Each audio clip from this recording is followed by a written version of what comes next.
leaping a little belatedly into the balcony, our resident expert on bad movies, Spot the Wonder Dog. We spent the whole program this week on films that were abundantly qualified to be Dogs of the Week, but Spot is here to introduce the Dog of the Year, the single worst movie of 1980. And on this one, I think we both agree. Go get it. The worst movie of them all, 1980, was I Spit on Your Grave, an exploitation film about an independent woman who goes on a vacation in the country and is attacked and brutally raped by 4 men. In this scene, after they've attacked her, they make fun of the journal she's been keeping. Listen to this, you got what? Finally, after weeks of self-doubt and much deliberations, she embarked on a temporary leave of absence from everything that formed the fabric of her life. Her hectic daily schedule. Oh, hectic. Restless days. Sleepless nights. Oh, yeah, definitely. The men who made love to her. Oh, the men who made love to her. I said the men who made love to her. Yeah, love. For once, she had to be alone. Oh. Loose. Look, close. Touch.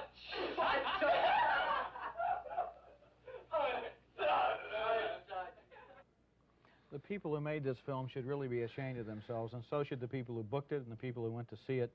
It's really an inhuman, sick film. This is the film, Roger, that has illustrated a trend we've talked about in a previous show, the trend toward showing independently acting women. This woman goes off on her own to write a book, and she gets hammered for it, sliced up, brutally attacked. This has made, for me, the most unpleasant movie-going year in my 11 years as a film critic. This is the kind of movie that did it for me. Really rough year, right?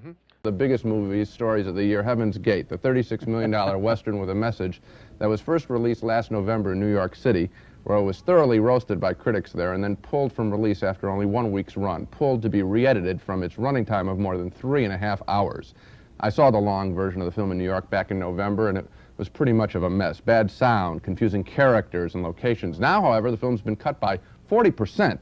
It runs 2 hours and 18 minutes, and it's still a turkey. Heaven's Gate, set mostly in Wyoming in 1890, tells the story of the Johnson County wars between a Cattle Growers Association and immigrant farm families. In the film, the association draws up a death list of 125 immigrants and then hires thugs to have them murdered.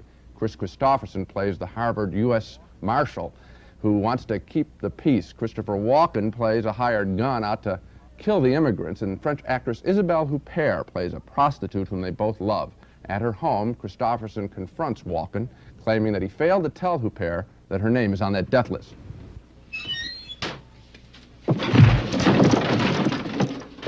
Appreciate your job anymore, kid. Dad! Stop it! Stop it! Stop him!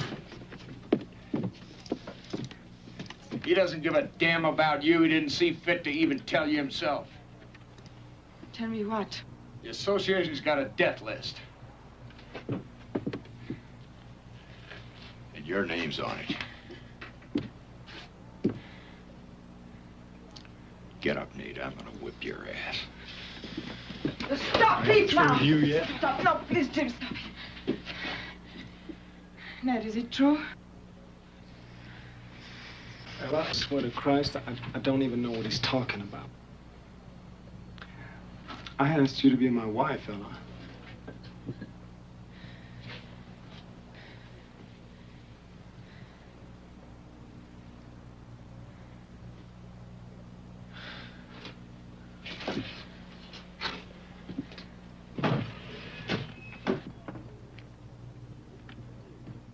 Lots of screaming there, but one of the major failures of the film is that it doesn't adequately explain those relationships. We don't understand at all why Huppert likes Christopher Walken. She even charges him for her sexual favors. The film concludes, as you might expect, with a pitched battle between the association, its thugs, and the immigrant families. But it's hard to tell the players without a scorecard because of all the dust in the air.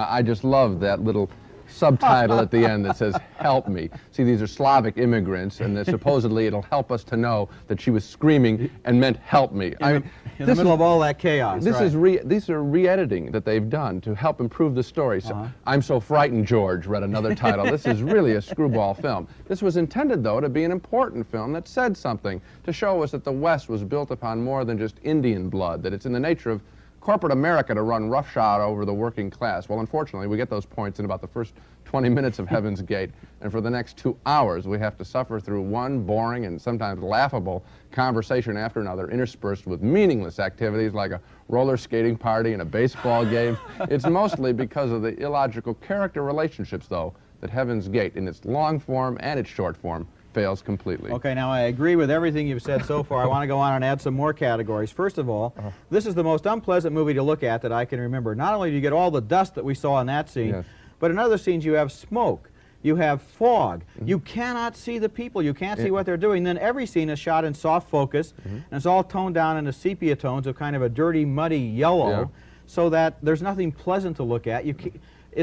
It's almost as if they set out to spend $36 million and put almost nothing on the screen. Well, the thing that bugged me was that there's dust in all the rooms. So on the interior shots, it's also a lot of fog. I think this is just an example of what can go wrong when you try to build a grand-scale movie and forget, for me at least, that the characters are all important. They've spent too much money on the props, not enough time on writing characters who are going to walk in front of the props. I was really shocked. I went to see it, I thought, gee, it can't be as bad as everybody said it was as bad as everybody. This film, Buddy Buddy, is something I thought I would never see. In fact, I'm not sure I actually saw it. A would-be comedy directed by the great Billy Wilder, starring Jack Lemmon and Walter Matthau. Great talents all. And what? It does not contain a single laugh. Maybe one. This film is bad, excruciatingly bad. Buddy Buddy tells the story of a morose mob hitman, Matthau, trying to make one last hit before he retires. Now, you might think he'd be a lovable old hitman as only Walter Matthau could play him, but no, he's just a rotten, mean old jerk. Anyway, he runs into Jack Lemmon, who is trying to kill himself. Why? Because of a bad second marriage, as Lemmon explains in this typically unfunny scene. Love, you did it for a dame. Celia's not a dame, she's my wife. Actually, she's my second wife. I left my first wife for Celia. I gave up everything. The 3 kids, the house, and the insurance. I owned a piece of the rock. And the 2 cars, and the Betamax, and... Now Celia's left me. That's tough. For some phony doctor. I think a Dr. Zuckerbrot. He runs this fancy clinic. Institute for Sexual Fulfillment. That's a racket. That's what that is. She came up here to investigate it. Where's she, with the FBI? No, she's with CBS. You know, the research department. You know 60 Minutes? They were going to expose the whole setup. Next thing I know, she's not coming home. She falls for that quack. She walks out on me, walks out on a job.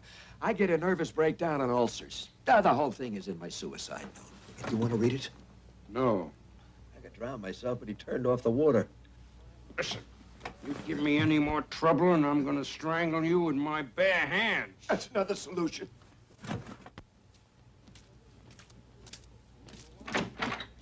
You're making it very difficult for me to like you. Now, here's a question for everybody to ponder. Did Matthau and Lemmon think that was funny while they were doing it? It's amazing. Amazing. The clip we just saw lasted about 80 seconds. The movie lasts about 90 minutes. And because the whole movie is really like that scene, that means it's about 70 times as awful as the scene you just saw. I was continually staggered by the appalling lack of humor in this film. We are, after all, talking about 2 of the funniest men in the history of movies, and you can add Billy Wilder, too. You want proof?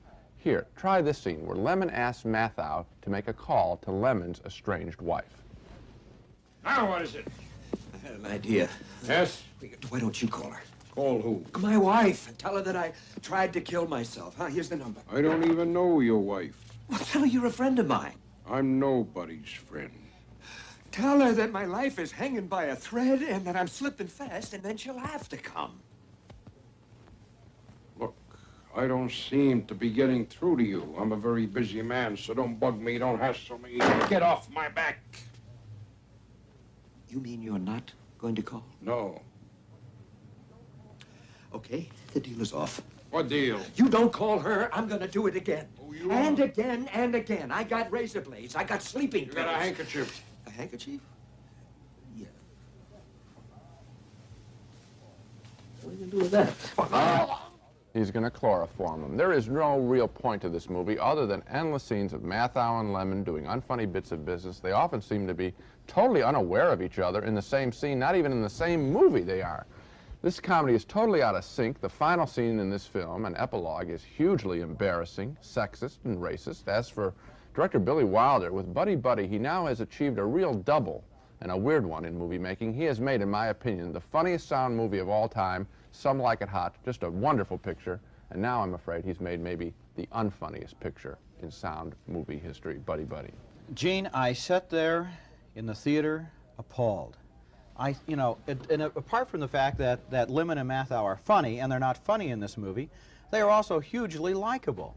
Even when they're playing straight dramatic roles in serious movies, you like them. You feel a warmth and an affection and ebullience and outgoing quality. Right here. In this film, it's dead.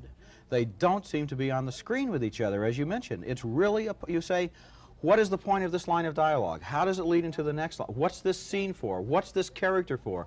Why is this funny? Why is it repeated 16 times when it wasn't funny the first time?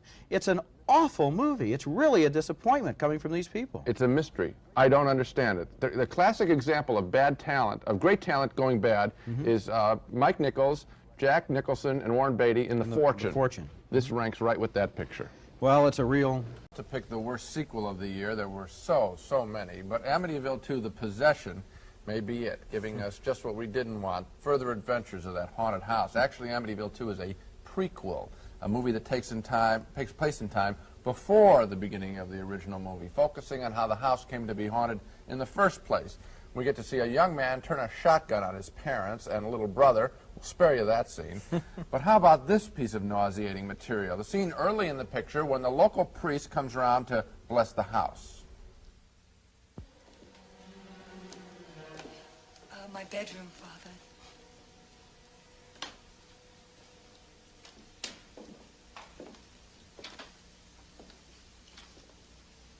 Oh, my bed, too.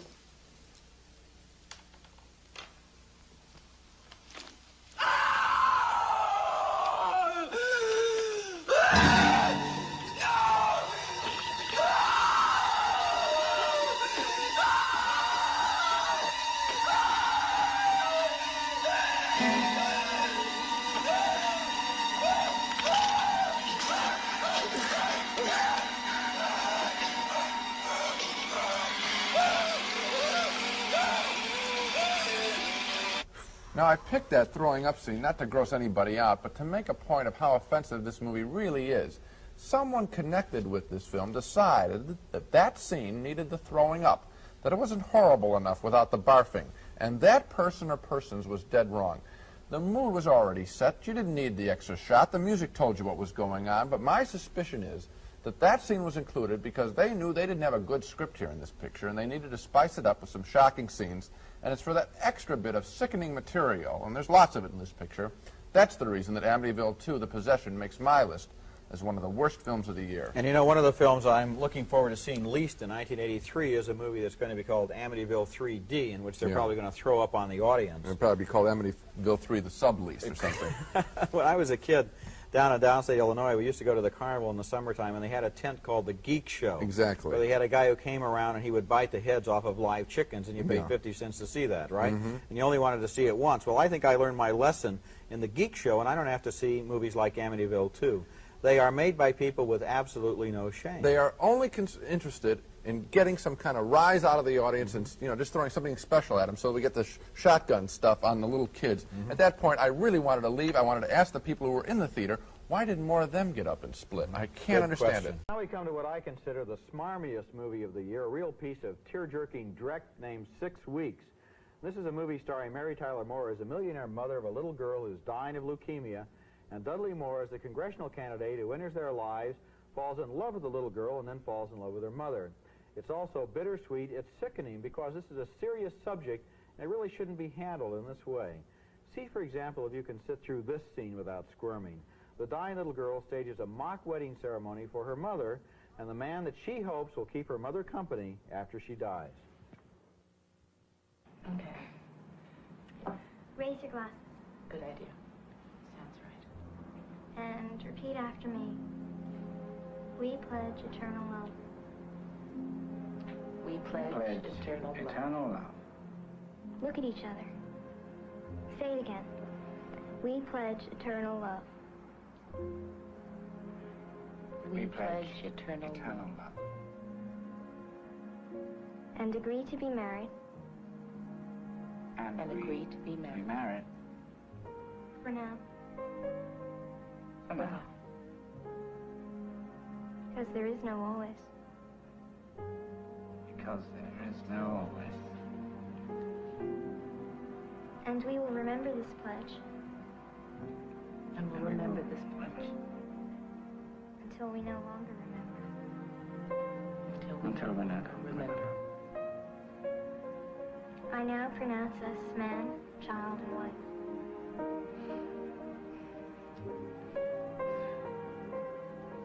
You may now kiss the child. I really resent scenes like that try to exploit my emotions by, instead of creating characters that I feel sorry for and that I feel bad about, giving me all of these prefabricated elements. It's just really cheap. And there's one slight technicality in that mock marriage there, and that's that Dudley Moore is already married. He has a wife and son at home, and the little girl knows it. But the movie never really deals with that question, with a lot of other questions, like who the little girl's father was, or why the little girl isn't getting any medical treatment at all, or why Mary Tyler Moore and Dudley Moore are allowed to get stuck in some of the most unlikely, unbelievable, unsayable dialogue I've ever heard. And at the end of this movie, this is unforgivable, the little girl has one last wish. She doesn't stop halfway. She wants to dance the lead in the Nutcracker Suite at Lincoln Center. And of course, they arrange it, and she gets her wish, and then she dies. This kind of shameless exploitation of a serious subject is enough to make you want to throw pies at the screen. Guess what? Guess what? You remember, don't you? Yes, you like this movie. Yes. That's right. Anything else you want to say? Yeah, I'll say a few things in its defense. I thought that all three of the performances were interesting, and I thought Dudley Moore's character, with a wisecracking sort of but low-key politician, was amusing, and I enjoyed it. The little girl I thought was fine. A picture like this that goes flat out for emotion, it's a risk. It's either going to get you a little weepy, a little teary-eyed, and it got me a little emotional, or you're going to have a reaction like yours, and I did not have the reaction that you did. I was sitting there, you know, I got some letters from people who said, well, how can you make fun of this serious subject? And my answer is, I'm not making fun of the subject. The people who made this movie are making fun of the subject by making the film in the first place. I disagree with you. I thought the film was truthful in the emotions. The specific events, Roger, the Lincoln Center bit, it's grandstanding, I grant you. But they're going after emotion, and they got mine, okay? Well, they got yours, but I've still got mine right here. Okay. Well, this may be hard to believe, but I think our next film, Stroker Ace, is quite simply the worst movie of the year so far. It's worse than Porky? You figured that out. Worse than Porky's, too. Burt Reynolds, who seems to have given up trying to make good movies, stars as Stroker Ace. That's his nickname, a race car driver from Texas who foolishly signs a contract with the sponsor of his car that requires him to promote a string of fried chicken restaurants. The only part of the deal he likes is that Lonnie Anderson is the head of promotion for the restaurant company. Howdy, ma'am. This is Lugs Harvey. Miss, Pembroke Beanie, Chicken Pit Advertising and PR Director. How do you do? How do you do, Mr. Harvey? Pembroke Beanie. that's her real voice, too. Well, boy, she sure is pretty. Lugs Harvey is my chief mechanic. Oh, well, then you'll be interested in this, too. I was just about to show Stroker our gross volume chart. Now, as you can see, our sales have steadily increased since 1967. At one point, our sales actually matched that of the Colonel's, until a rash of sympathy purchasing broke out following his death. Well, that's very interesting, Miss, Feeney. Pembroke. Whatever. And I'm sure you're very good at your job. Oh, thank you. See, I ain't gonna do but about 2 personal appearances this year. And as for commercial, I might do 1 if it's real classy.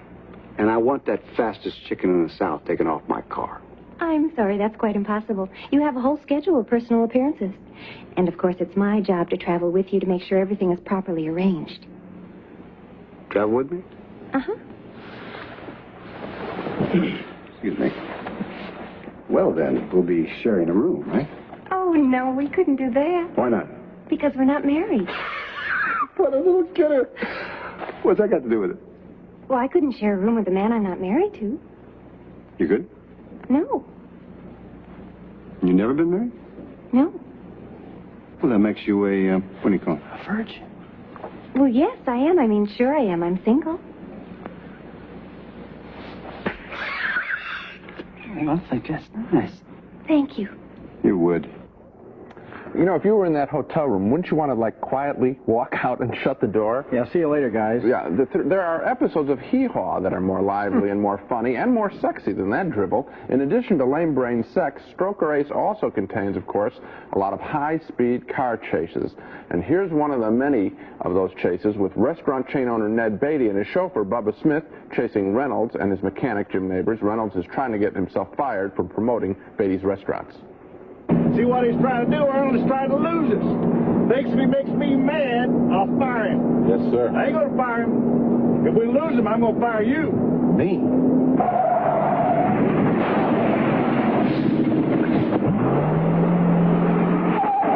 ain't gonna get mad. He's gonna fire me.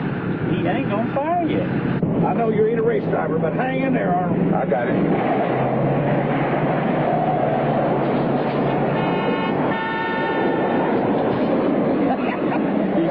Make me mad. He's gonna fire me. He ain't gonna fire you. Don't lose him.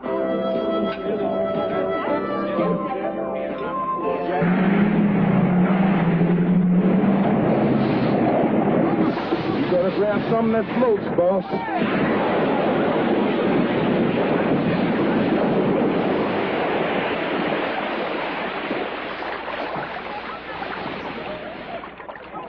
You know, you see water in a Burt Reynolds movie, and you know a car is going in it. A slow-motion car crash in the water. We've seen that hundreds of times, and it continues to get more and more boring. I wanted to leave this movie, quite honestly, by the time the opening credits were over. What's wrong with Stroker Ace? You name it. It's not funny. The sex jokes are old. Lonnie Anderson isn't given a chance to act, and Burt Reynolds doesn't even try.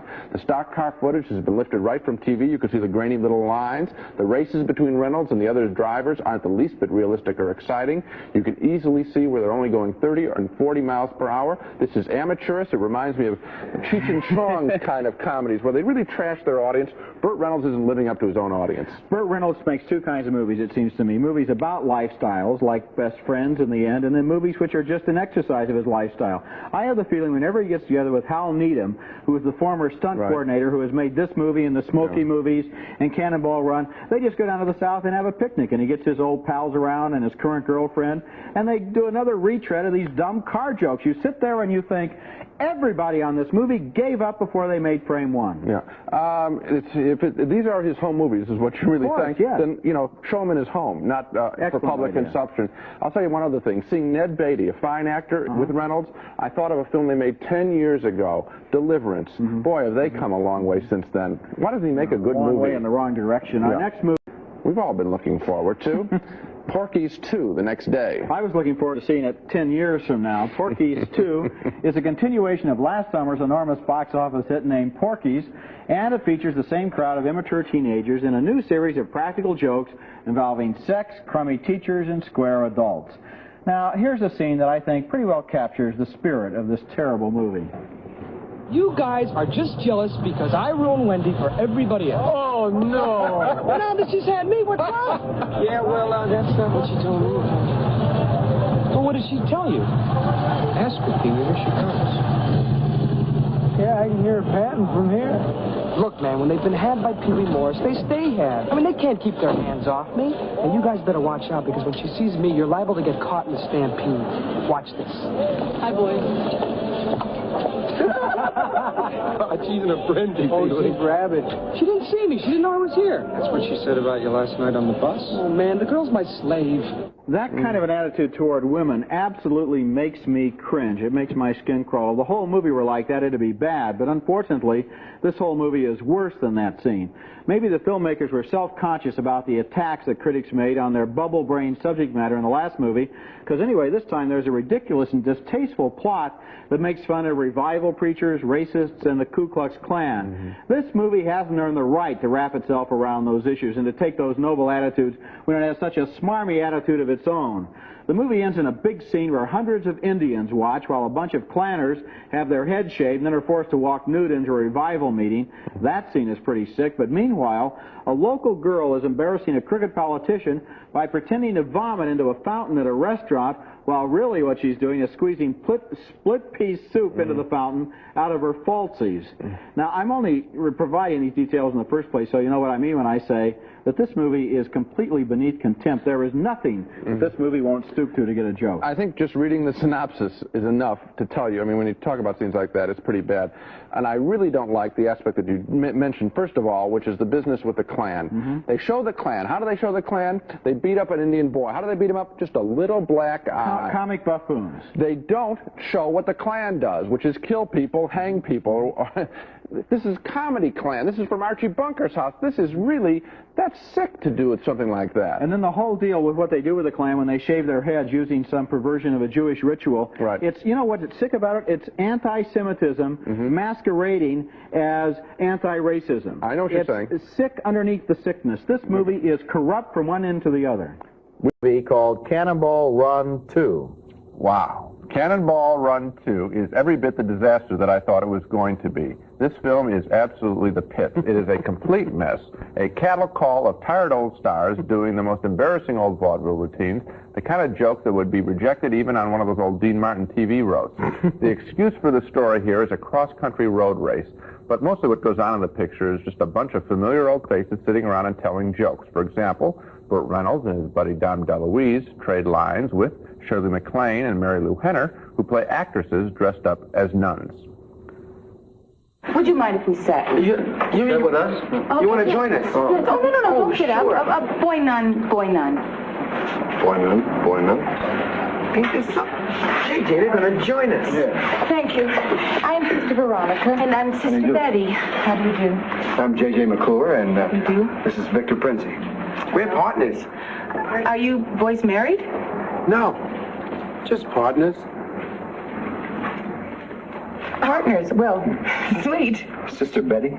That's correct, but we're not partners. We're sisters. I'm not real sisters. We're just in the same order together. So, what do you gentlemen do for a living? We race across the country for money. Oh, and we're going to have a race today to the East Coast. Are you racing to Broadway? Connecticut. What order did you say you were from? Oh, actually, it's just a bunch of girls. Bunch of girls? We're affiliated together in the Order of Immaculate Chastity. Oh, the Order of Immaculate Chastity. The timing in that scene is just awful, and so are the jokes. In addition to jokes, Cannonball Run 2 also has plenty of stunt sequences, including this fight with Burt Reynolds and Dom DeLuise taking on a carload of Hollywood stereotypes. Hey, you look like an athlete. Well, thank you. I was an athlete. Oh, yeah? Yeah, I was all right. Well, then you can probably handle yourself.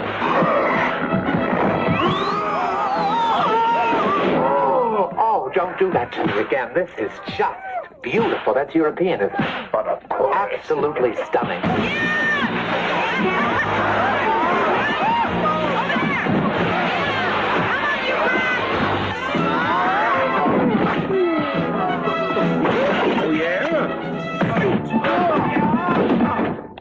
Those kinds of stunts do nothing for me. This whole movie did nothing for me except get me angry.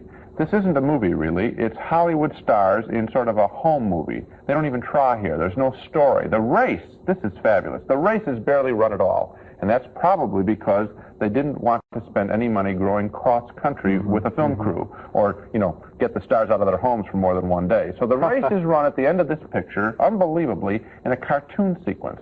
Cannonball Run off a deceptive film that gives movies a bad name. I agree with you. I think it's one of the most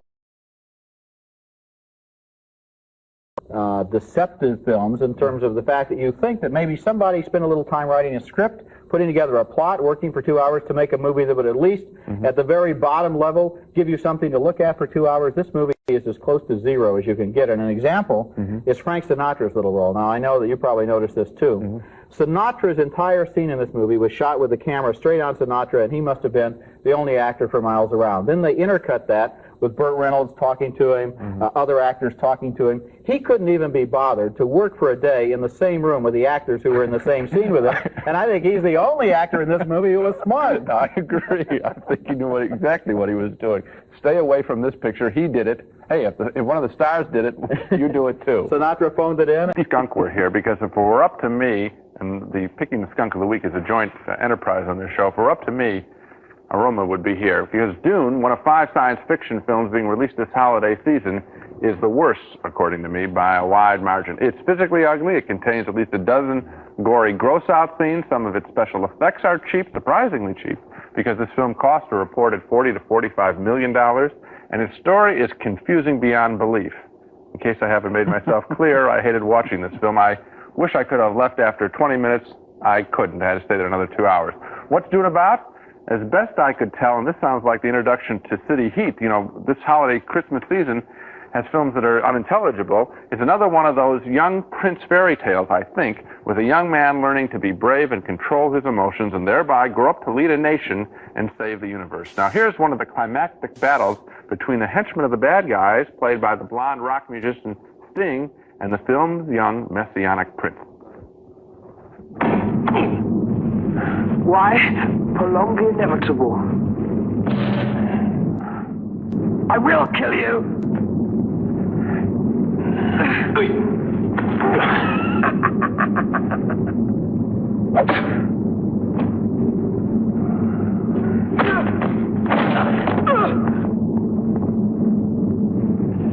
I will kill him!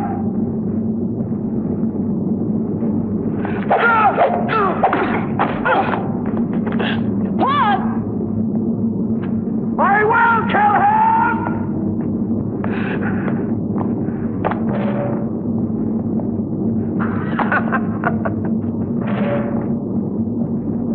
Who is the little one? A pet, perhaps? Will she deserve my special attentions?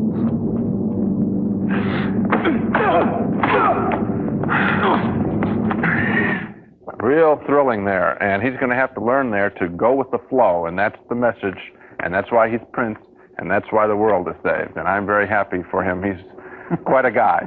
Dune takes place on 4 planets. I could never keep them straight. It introduces dozens of characters with unpronounceable names. I couldn't keep them straight. Basically, what's going on, I think, is that this young man's mission is to destroy the universe's dependency on a substance called spice, which has everybody doped up, and also to harness some devil worms. If he can do all that, worms that crawl up like Moby Dick out of the sea, in this case out of the desert. And I tell you, Gregory Peck was a lot more interesting chasing the Moby Dick than this guy is surfboarding off one of these worms.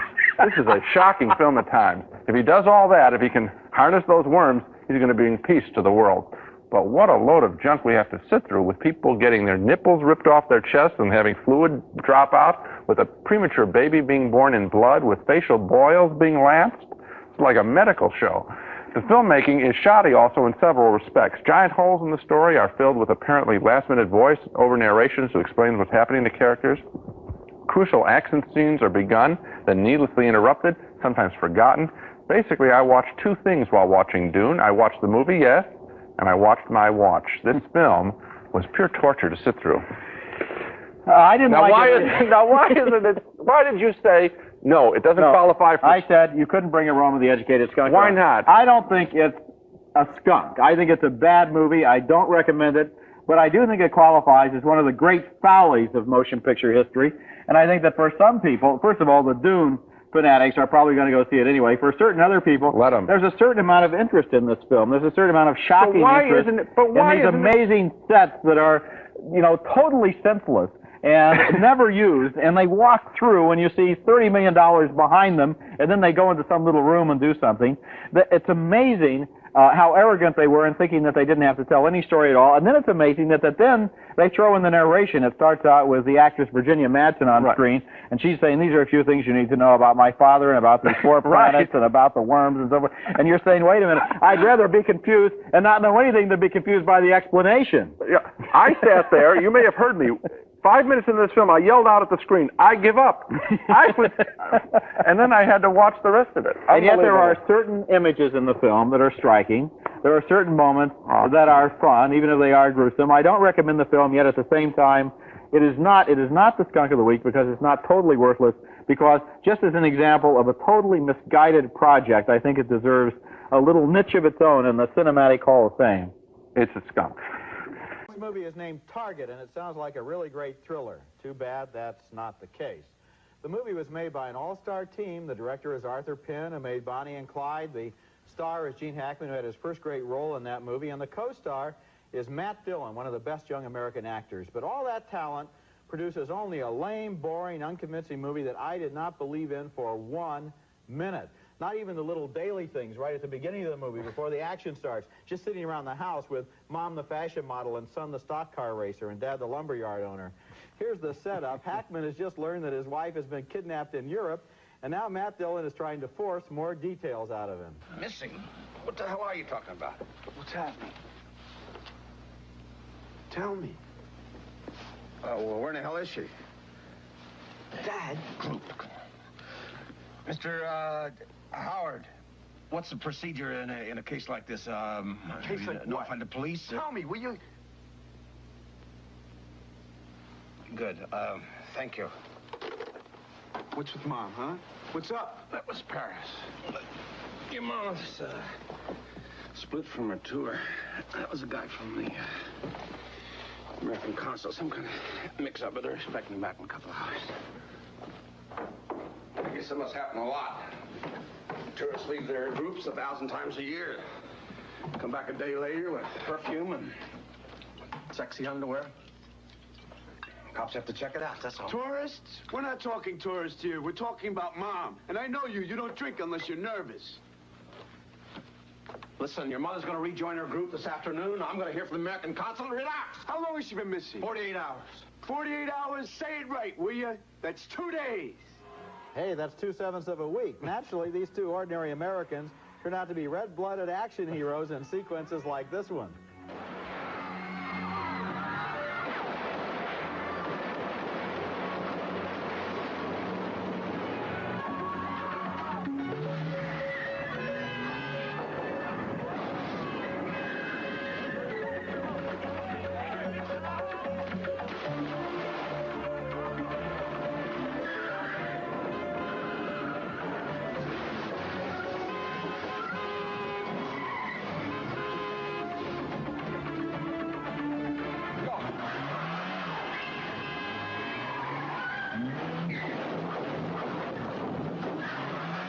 That's your average father and son looking for Mom in Paris. I guess maybe Target was supposed to be a movie like Missing, with two generations coming closer together through a threat to the one person that they both love the most. But this movie goes wrong right from the beginning. The family never feels like a real family, not with Hackman as the father, Gail Honeycutt as the mother, and Matt Dillon as the son. I know you, Dad. You don't drink unless you're nervous.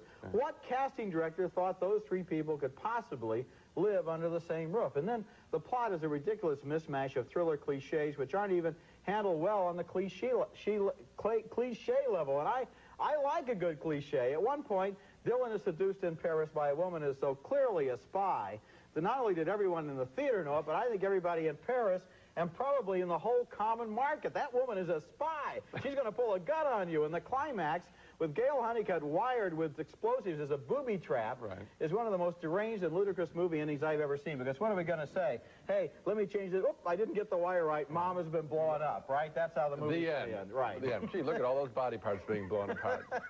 Brought to you by Brian De Palma. Now, here is my problem with the film, and it can be summed up in one word, and you used it. The word is missing. Because you compare this film with Missing, and it just falls apart. Because in Missing, you had flesh and blood people in a real situation with a film with an attitude, taking an attitude about the United States government. What is this film about? It's about swimming in the river. It's about fake lines said from actors who don't possibly believe what they're saying. It's about Hackman imitating a bumbling fool and then overplaying, in my opinion, a guy who has some experience in the spy world. It's a bad performance by Hackman, which is shocking for me to say and shocking to see. There is nothing right with this movie, and made by fabulous talent. It's made by Arthur Penn. It's hard to figure out, though, what Hackman could have done. I think what happens, essentially, is the movie totally fails on a human level, so then they try to turn it into an action thriller, and Arthur Penn is apparently not the man to direct an action thriller, and also this script is so filled with unbelievable coincidences that you just cannot even care about the situation. Let's move on to our next bad movie of 1985, which is The Bride, a big-budget Frankenstein movie that somehow completely missed the magic of the low-budget movies that inspired it. This was Jennifer Beals' first film since her big success in Flashdance, and what a disappointment as she plays the first woman created by Dr. Frankenstein. Here she is meeting her creator and the monster who was the doctor's first creation.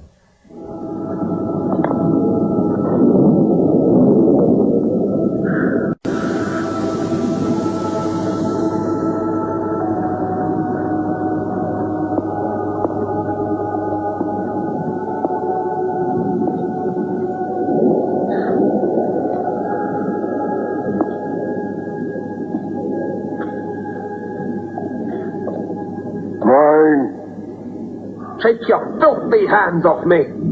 For me! Yes, she's for you. For me! For me! No! For me! Don't be so impetuous. For me!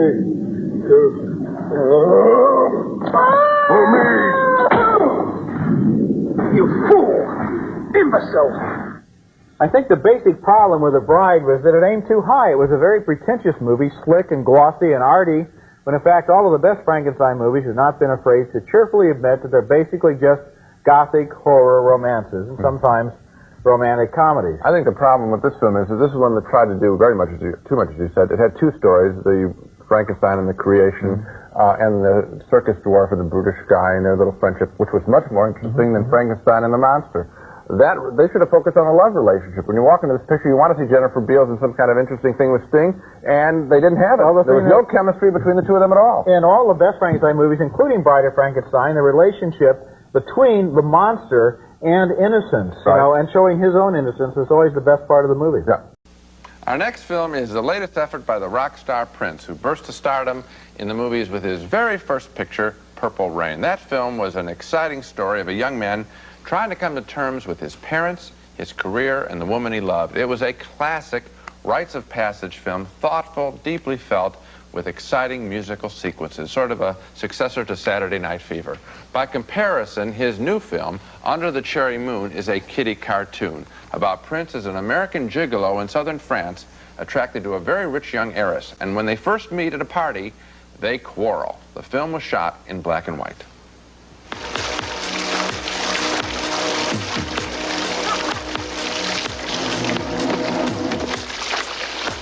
Nice toss.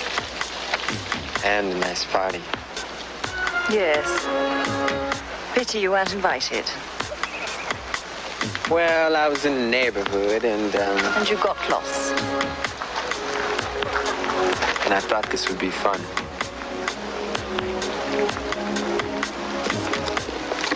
Thanks for the present. Awfully sweet of you.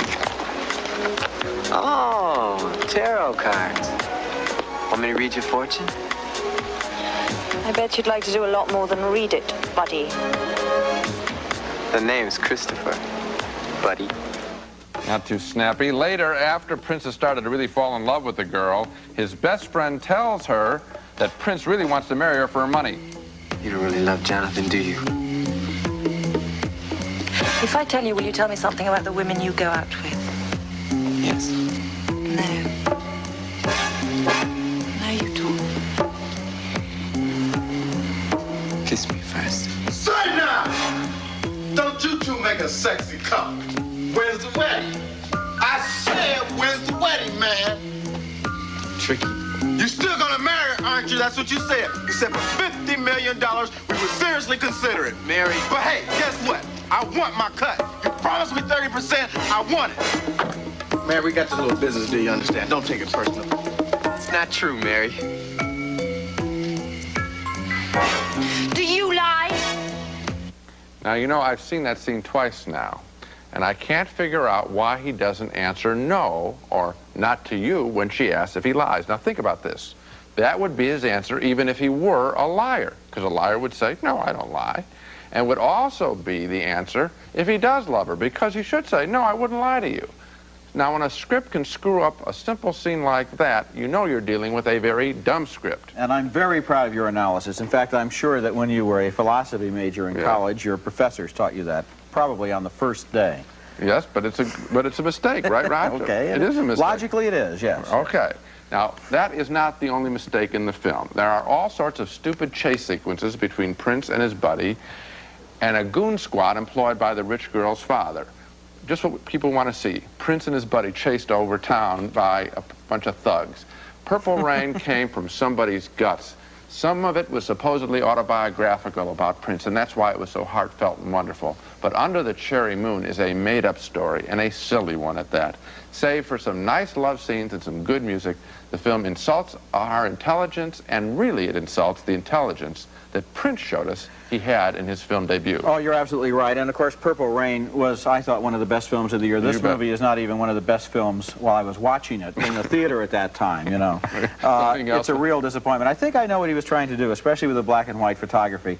He was trying to make a movie that looks like one of those very obscure 30s, third-rate romance comedies that you see real late at night on real poor television stations. And turn off. Right, and don't look at. And in the title sequence, for example, he's playing the piano and making eyes to the rich girl's mother, and that's right out of, he wants to look like Rudolph Valentino. He's even wearing a headdress. I understand all of that. What I don't understand is what possessed Prince to want to do this. Why, with all of the energy and all of the personality in Purple Rain, did he want to play this wimp? And why did he want to do it in the south of France? A lot of the black women in the theater with me, and I saw it with a large crowd of people, were saying, you know, what's wrong with black women? How come there aren't any black women in this picture? He's got 3 white girls around him. Now, I'm not saying there's anything wrong with that. What I'm saying is, what's he doing in the south of France, especially when he doesn't even speak French in the movie? Well, let me clear up the racial point, because in his music, he's talked, in one of his most famous songs, he said that he wishes there were no black or white. So that, I think, he can have a legitimate argument for. But beyond that, he cannot explain to me why he's in a chase picture. See, that's what's so stupid. In other words, have a love story. This guy can be one of the great screen's great lovers. He's a very erotic presence. And I think when the movie cooks, it's when he's making love. But this chase stuff and the rich girl and the parents are so broadly drawn, this is beneath the guy. Here's a big talent in a small movie. Well, there's one thing that I do think he does in this movie, and he did it in the other one too. He has good taste in sidekicks. Yes, he does. This time, the guy we saw there is Jerome Benton, who was a member of the band Revolution. In the last movie, it was Morris Day. Both of them are natural comedians. I don't know. First he had Morris Day, now he's got another one. And the big laughs in the movie, the scenes that really play, are the ones that Jerome Benton has. Our film is Three Amigos, a Western comedy with a Mexican flavor. And when the film started, I was laughing because the 3 stars, Steve Martin, Chevy Chase, and Martin Short from Saturday Night Live, looked very funny in their flamboyant black costumes with silver braid and red ties and cummerbunds. And they are very funny as they sing the film's opening song, the credo of the 3 Amigos. But then the movie starts, and it becomes boring very quickly. The 3 guys play 3 silent movie actors starring in westerns as a trio known as the 3 Amigos, and through a series of silly circumstances, they get involved in fighting bad guys in Mexico for real. And, of course, they're total pansies, totally unprepared for life in the real West.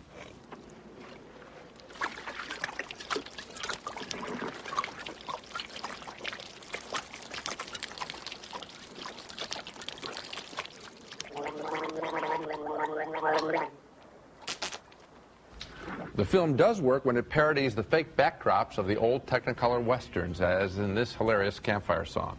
All of the doggies are in the corral. All of your work is done. Just close your eyes and dream, little pal. Dream of someone.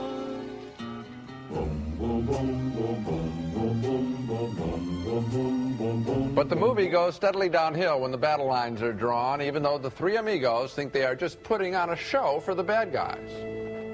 It's a pleasure working with you. Well, you dirt-eating piece of slime, you scum-sucking pig, you son of a motherless goat. Who are you? Wherever there is injustice, you will find us. Wherever there is suffering, we'll be there. Tell us, we will die like dogs. What? Tell us we will die like dogs. You will die like dogs. No, we will not die like dogs. We will fight like lions, because we are the Three Amigos! You know, I really didn't come to a Steve Martin or Chevy Chase movie to see him run around in desert. You know, I could watch old reruns of the Cisco Kid or something. Aside from amusing scenes, all involving music, and there's one great one involving a singing bush in the desert. That was very cute. Almost everything else in this movie is a total loss, as the jokes get repetitive and we simply laugh at those wonderful costumes. I was very disappointed in Three Amigos. Its script doesn't take many chances with a cast that previously, especially Steve Martin, has made us laugh at some very wild and crazy material. I was very, very disappointed, too. This is not a good movie. The Randy Newman songs are funny. Randy Newman wrote them, and he performs as the singing bush. Martin Short, who was so weird all last year on Saturday Night Live, everything he did was funny. This time they seem to have him in a straitjacket, maybe because his wild comedy doesn't go along with the real laid-back style of Steve Martin. And as for Chevy Chase, he's so laid-back that occasionally he only seems to be visiting as a, visitor to the set today, just looking around. I had the same reaction. When I saw them riding up there in the beginning, I almost made a decision about the movie. Chase looks dead. Martin looks joyful, and he's in character. He's got nothing to do in the movie. That's unfortunate. Very little to do. And Short just seems almost like delighted to finally be in a movie and is given nothing to do. Yeah, so that they didn't really have a script. So maybe what they thought they were doing was satirizing this genre, and the problem of course is they were. Nobody now alive under the age of 25 remembers the movies they're satirizing. Well, even if they had done that, they should have had more scenes like that Technicolor scene with the bush. I would have done the whole thing as a fake stage thing. Well, that could have been funny. You mentioned the Cisco Kid. To today's teenagers, he's as old as Shakespeare, you know. This movie is named The Secret of My Success, and it stars Michael J. Fox in a very disappointing, recycled, dumb, stupid version of some of those high-rise office sitcoms from the 1950s. Fox plays a kid from Kansas who moves to New York and talks his uncle into hiring him as a lowly clerk in the mailroom. But Fox has loftier ambitions, and when he discovers an empty office, he moves into it and adopts a fictitious second identity as a new executive. That means he has to keep hiding in the elevator, changing names and clothes. These elevators are stuck again. I'm sick and tired of these elevators always getting stuck.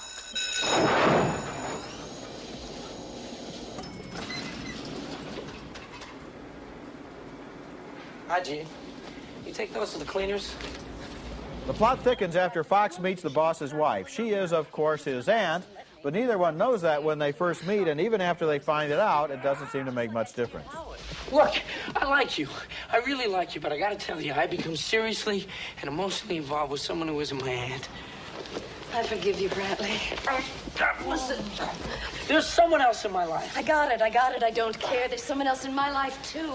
Maybe we should introduce your girlfriend and my husband, then we both have the same people in our lives. I don't want to get rough with you, but I'll belt you around if I have to. Ooh. Oh, Jesus. Vera, I'm gonna get fired. Give me a break. Don't whine, Brantley. Life is too short. Before you know it, you'll be 25, wondering where it all went. What the hell is this? He fainted. And that's his uncle there, the boss, played by Richard Jordan. Of course, Fox is terrified he's going to lose his job, but he's even more terrified of losing his new girl, played by Helen Slater, a co-worker who evidently is having an affair with the uncle, his boss. I never slept with the boss. No, you slept with the boss's wife. Hey, she seduced me. He seduced me. What's the difference? I couldn't help it. You went willing. Oh, I see. You were tied up in chains. All right, I'll tell you what the difference is. I thought you were a nice guy. I am a nice You're guy. a rat. You lied to me, deceived me, then acted as judge and jury in a situation you knew nothing about. The secret to my success is never believable, but that'd be okay if it were only funny. The problem is nobody connected with this movie seems to have given a moment's thought to the real fear and greed and ambition and lust that exist in a big company and that could have had some possibilities. Everything is played in this movie for predictable, telegraphed slapstick. A lot of opportunities are missed. I'm sitting there, I'm thinking, this is Michael J. Fox. Yes. This is directed by Herbert Ross. Stunning. These are people associated with quality. How did they get involved with this movie, which is nowhere? This movie is staggeringly bad. There is not a moment of excitement. There is not a laugh. Dumb situation comedies. I really don't want to see Michael Fox roll around on a couch with an older woman. I mean, that is a bad version of The Graduate.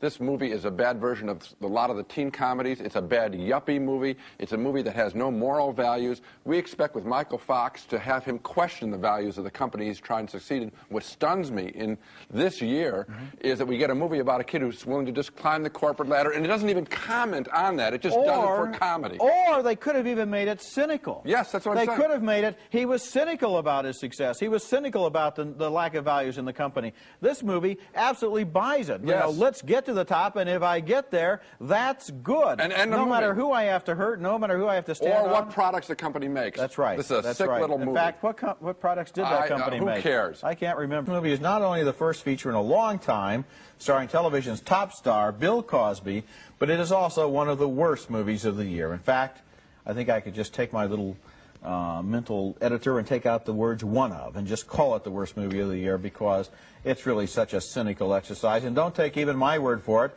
Bill Cosby himself has gone on talk shows to denounce this film.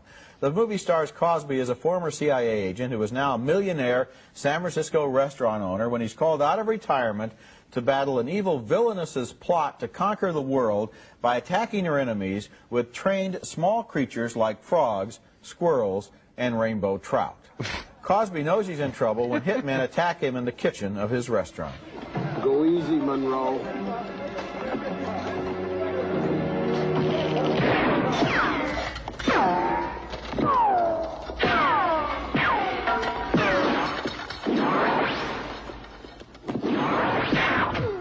Yeah, that's right. You can really turn your head and see where a bullet is ricocheting. Later, Cosby goes into battle as kind of a one-man fighting machine.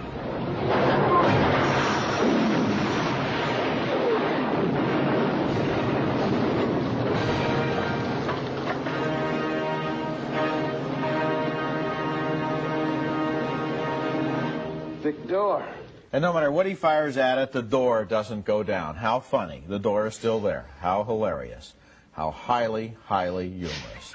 Maybe at some point there was an original inspiration for a good comedy here. I don't know. They certainly were not reluctant to spend a lot of money looking ridiculous in this movie, and sometimes that works, but not this time. The whole movie is a mess, and even though Cosby has disowned it, he cannot escape all the blame. I don't think so. In one scene, his 20-year-old daughter brings home a 66-year-old man that she wants to marry. Cosby is appalled. This guy is robbing the cradle. What does he do? He calls for a sandwich and a Coke. And then he holds the Coke bottle prominently next to his face for the rest of the scene. First it says Coca-Cola, then the next shot it says Coke, in case you missed the point. Who released this movie? Columbia. Who owns Columbia? Coca-Cola. What is Coca-Cola doing with this movie? They have a lot of products in this movie, Gene, that you can get a tie-in where you can get the product in connection with buying a ticket for the movie. I think that that is an all-time low. Bill Cosby, the richest man in show business, $67.5 million income last year, reduced to holding a Coca-Cola bottle next to his face in order to get a picture made at Columbia. He ought to be ashamed of himself. Boy, you're upset. And you know I am too. No, I am too, because this man can be funny. Yes. All right, you said he's prostituted himself. I say the fact is he's disappointed his legion of fans. There will be tons of people who will go to this movie. You know, if they've seen him in Uptown Saturday Night or Let's Do It Again with Sidney Poitier years ago, he was funny. Boy, if they go, well, they feel ripped off. It'll be like, you know, getting some of his Jell-O products that he sells and finding out that there's nothing in the box. There's nothing in the can here. That's right. Cosby owes it to himself. Everybody knows that when you do a weekly television series, you only have a little bit of time every year to make a movie. Right. You can make about, it's like Tom Selleck's got the same problem. You can make about one movie a year. But the plus is, you got 9 months to have you and your agents look for the right script. If this is the script they found, they ought to start doing a movie every other year. Or every leap year. Great disappointments of the year, I'm sad to say. Warren Beatty and Dustin Hoffman, two of our finest movie talents, coming off of big films from about 4.5 years ago, Reds and Tootsie, now directed by Elaine May, who has made some very good pictures. A New Leaf, for example. Now, how can people as bright as these three come up with this mess called Ishtar? For one thing, not for a second did I believe Hoffman and Beatty as would-be Simon and Garfunkel, singing so badly that they leave the audience aghast as they try to make it in show business. I need you to call my own and never do wrong.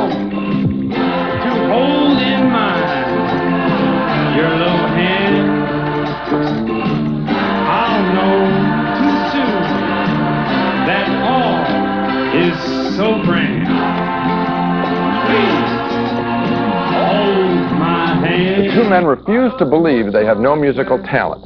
Well, we believe it, as they compose ridiculous song after song. I got it. If you admit that you can play the accordion, no one will hire you in a rock and roll band. Man, when you're on, you're on. Hello, baby. That's not funny, it's just dull. Desperate for a job anywhere, they take a gig in Morocco. They become involved in Middle East politics and wind up wandering the desert, still singing their song badly. My lips are on fire with my desire for you. Good song. So let me drink some water. Let me drink some wine. If you're not my daughter, will you still be mine?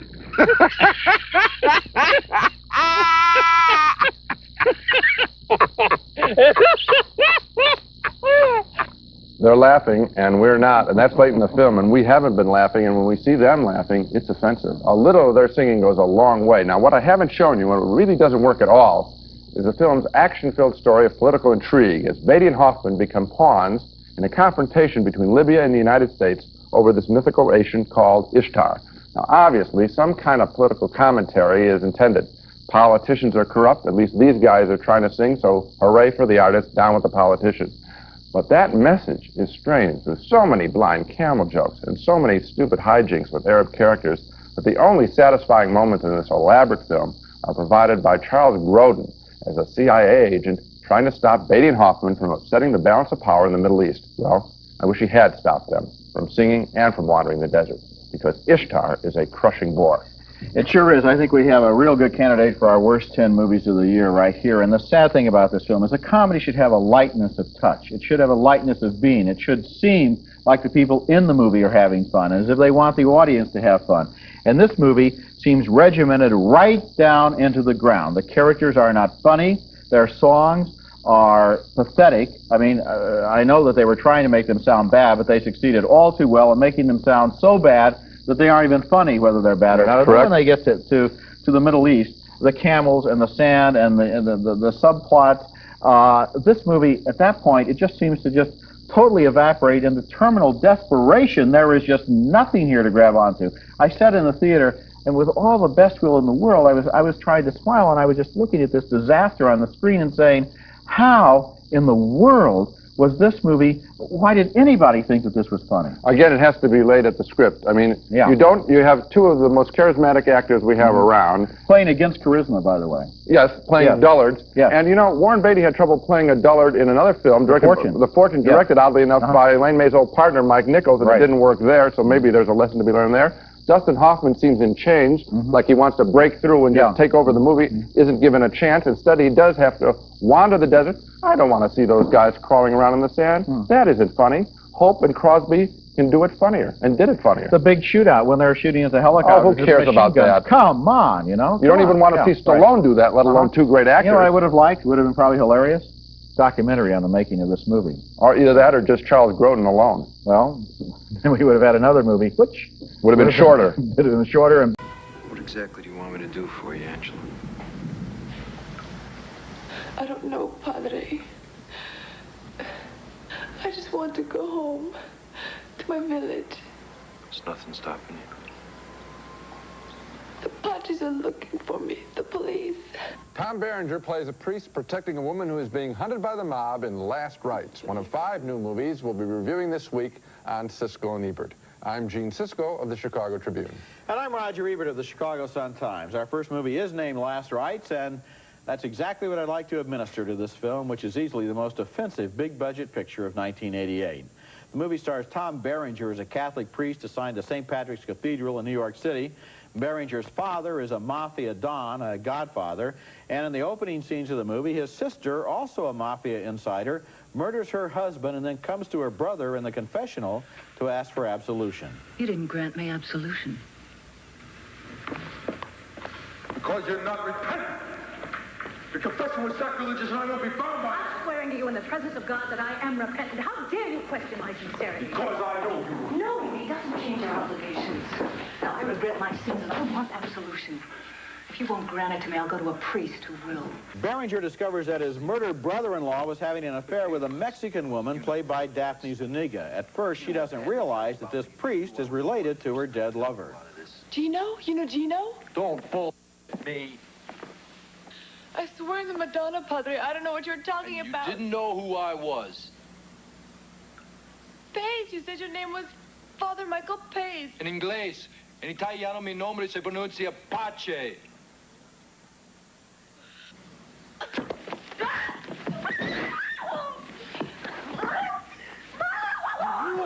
You knew, didn't you? Taking pity on this endangered woman, Beringer invites her to spend the night with him in his living quarters inside St. Patrick's Cathedral. A fellow priest is a little surprised. Angelo Martinez, Father Freddie. Hello, Padre. Oh, my God. And you might ask how a priest could live with a woman inside St. Patrick's Cathedral and not be noticed. I don't know. Would you ask that? Did you ask that question? I was, at that point, not interested in the movie enough to ask that question. You did not ask that. Well, it occurred to me. But apparently there's only one other priest in the whole cathedral, and that's old Father Freddie there. Anyway, soon after the priest and the woman meet, early in the film, there's a scene that looks as if Beringer and Zuniga are making love. She gets up off the bed, she comes over to him, she takes off his Roman collar, they embrace, there's lots of sex, but actually, they're not really making love. You see, it's only a tempting dream. I think you could probably call it the last temptation of Beringer. But I don't want to blame the actors for this disgraceful film. How could they have possibly known that the writer and director, Donald P. Bellisario, would pull off the neat trick of making a film that was both tasteless and senseless? The story is so ineptly told that most audiences will never figure out until way late in the film that Beringer even is the son of the mafia leader. That exposition was not handled competently. It's a key thing, and you don't know it. And as for the use of the Catholic Church in this movie, I, for one, am getting a little tired of seeing the vow of chastity and the sacrament of confession being used as cheap gimmicks by filmmakers who are so lacking in imagination that they have to trash somebody's religion to make a movie. Last rites is shameful. I thought it was also quite boring, just as a movie. I'm tired, I suppose, too, of the whole business of hiding people through the confession. We've seen that as a gimmick in a number of films. The Temptation of Priests, we've seen that. It's getting tired. The characters weren't interesting. Tom Berenger is a very good actor. I do hold these people responsible. You don't know what script they were given, Roger, so you really can't absolve them. Let them off, You right? can't, don't absolve them. I've seen Berenger and other good things. I don't know. To a degree, I think that they kind of trust the director. You know, and he kind of I don't want to turn, we're going to handle this, you know. I don't want to turn, that's a debate that we'll never we don't know. We don't know. The film is not good. No. And it's deadly dull, and you found it offensive. And I did find it offensive. You know, I haven't seen a priest in a movie in a long time who hasn't had... hey, this is like doctors. Priests are the only people left in the movies who have sex. Nobody else goes to bed with anybody. That's like hospitals now. Everyone goes to hospital and dies. It used to be you get healthy in hospitals.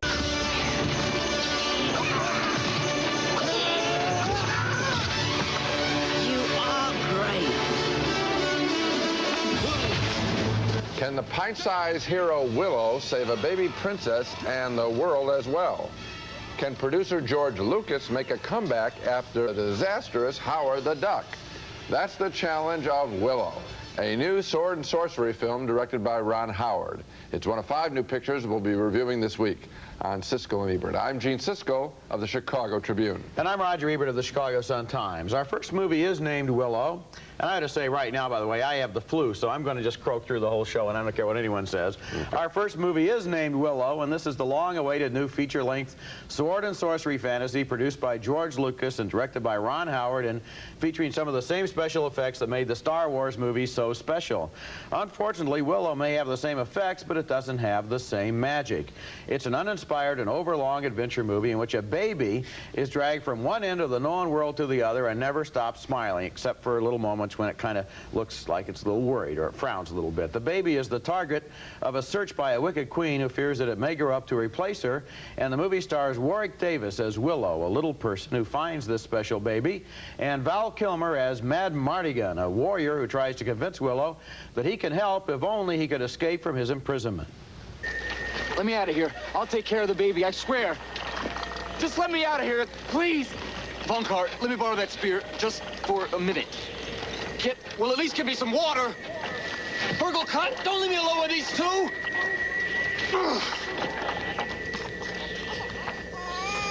do we do now, Willow? Willow and Mad Mardigan eventually join forces, and then they are joined by two really little people, little sprites, or brownies as they are called, who never seem to stop quarreling. Rex! You're that stupid rat dream. The movie is basically about a very long journey and all of the problems encountered along the way. And although journeys have inspired some of the best fantasies, this one gets sort of tedious. Goodbye, Sticks. If you really are a princess, take care of him.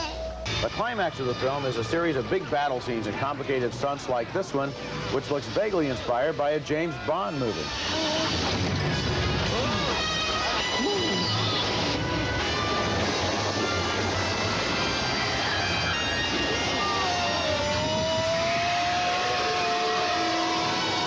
There were a lot of things in Willow that I did enjoy, including the village of the little people, which sends Willow out on his quest, and also the battle in a gigantic fortress, a fortress defended by a fire-breathing dragon. But essentially, this movie is a case of too much effort and too little story. At first, that little baby is kind of cute, but after a while, I got sort of tired of the obligatory reaction shot of the baby's face every time something happened. Baby is scared, it frowns. Baby is happy, it smiles for more than 2 hours. Instead of 3 Men and a Baby, you could have called this movie A Warrior, a Dwarf, Two Brownies, and a Baby. But the baby is basically just dragged along as a trophy, and the movie misses a bet, which would have been to play up the everyday troubles that those characters have caring for the child. Instead, the kid is simply made unbreakable and waterproof, and the characters slog along through an endless landscape. Well, I think what the problem with this film is that it's really George Lucas's old bag of tricks from all the other pictures. Let's start with this character, Mad Mardigan, Val Kilmer, the little big warrior. I mean, that's Han Solo. That's right. Okay? Then you have the baby. That might as well be something from Spielberg's E.T., the purity coming in to save the world. Then you have the little elves, the little tiny things. Those might as well be the creatures from the last Star Wars pictures. What were they called? The Ewoks. That's right. I mean, that's right. When you watch this film, you're seeing there's no clear vision. There's no breaking of any new ground. I wasn't surprised by anything in the film. I found it tedious. And I'm actually finding the whole genre a little bit tedious, because if George Lucas and Ron Howard made Cocoon, if they can't come up with anything fresh in this genre, I think it's wiped out. You know, you mentioned those tiny little people called brownies. Yeah. There were two of them, and they're always fighting, and they're always hitting each other over the head and saying, I told you so, I told you so. So that's R2-D2? And it's, yeah, that's right, except that it's not done as well. Right. You never really quite see them. They're not well realized. They're not dramatized. Their characters never evolve. Yeah. They're just always kind of in the edge of the frame somewhere. I think they feel if they could have just packed this thing with all sorts of things, that something might work. There was no clear vision. Yeah, well, it was a Our next film is called She's Out of Control, and like the movie Say Anything, which we reviewed earlier, She's Out of Control is about a beautiful teenage girl and her father and the boy she dates. But the similarity ends immediately, because She's Out of Control quickly turns into a trashy TV-style movie that tries vainly to satirize its subjects. While the girl's father is out of town, she undergoes a beauty makeover that stuns her dad, Tony Danza, upon his return. That's right, Tony Danza plays a father here, and he plays one quite badly. Dad? Well, isn't it great? Janet, help me. Isn't she beautiful, Doug? Doug?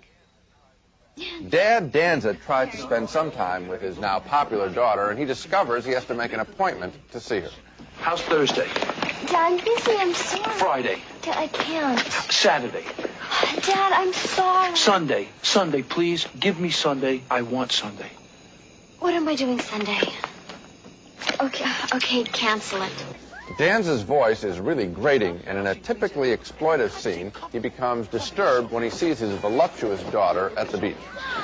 Dad, I'm dressed like everyone else. What's the matter with you? You're acting like every man on this beach is after my body. Is after my body. Is after my body.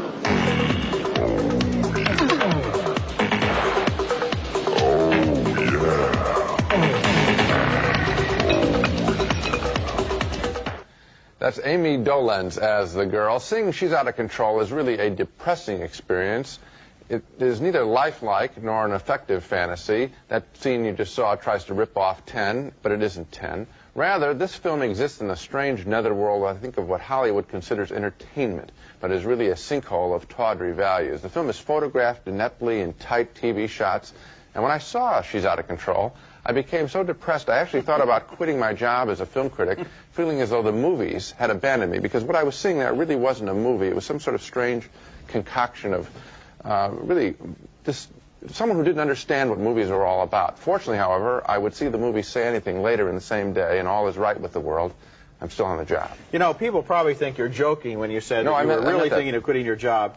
But I know what you felt, because I sat there and I thought, life is precious, life is short, and the idiots who made this film are taking 2 hours of my life and robbing it from me in order to give me less than nothing. Yeah. I mean, a movie like this is a crime, because what it does is it robs life from people by requiring them to spend 2 hours having such a terrible experience happen to them. Now, Jean-Luc Godard, the great French director, once said, the way to criticize a movie is to make another movie, and you put your finger right on it, because the next movie we saw the same day was Say Anything, also about a father, also about his daughter.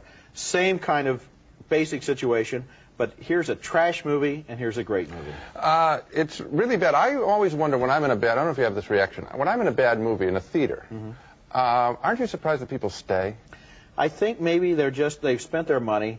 But they don't have any place to go for 2 hours. Yes, but I would say this, when you talk about robbing your life, see, my thing I've always wanted to say to people, I've always wanted to stand up in the middle of a bad movie in a theater and say, aren't your lives worth more for 2 hours than even say $7 in New York City? $3.50 an hour. That's below the minimum wage, the new minimum wage. I mean, get out and live. Go stand in the lobby and talk. Yeah. You know? Oscar Brotman, a Chicago film exhibitor, once told me many years ago, he said there's a rule. He said, if nothing has happened by the end of the first reel, nothing is going to happen. Yeah. You know? And when I saw this movie, I knew that after the first minute, I knew that nothing was going to happen. Basic errors. The Guardian, about a demonic babysitter who ends up terrorizing a yuppie couple and their baby boy. The babysitter is a descendant of the ancient Druids who worshipped trees. She hopes to sacrifice the child to a tree. First, she has to charm the infant. This is Jamara. And this is Pyewacket. When the father suspects that the baby is in jeopardy, he confronts the babysitter, much to his wife's disapproval. I told you I wanted Dr. Klein to see him. He's perfectly fine. He had a lovely time, actually. Sure, he had a lovely time. Babies always have a lovely time. He has a lovely time lying on the rug. Will you please stop shouting?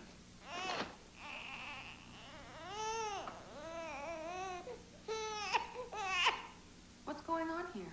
The Guardian was directed by Bill Friedkin of The Exorcist fame, and it too has its supernatural moments as the father tries to rescue the baby from being sacrificed to a giant tree near his home.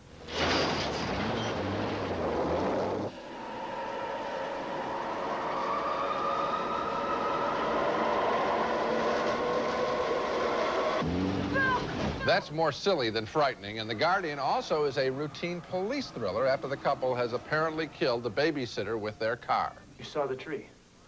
Mm-hmm. The babies. You mean the carvings? They're not carvings. That's where she took the babies. She takes Mr. Sterling, we didn't find her body. What? I don't think this plot works at all. I don't think it's at all important what this woman is going to do with the baby, so much for the story.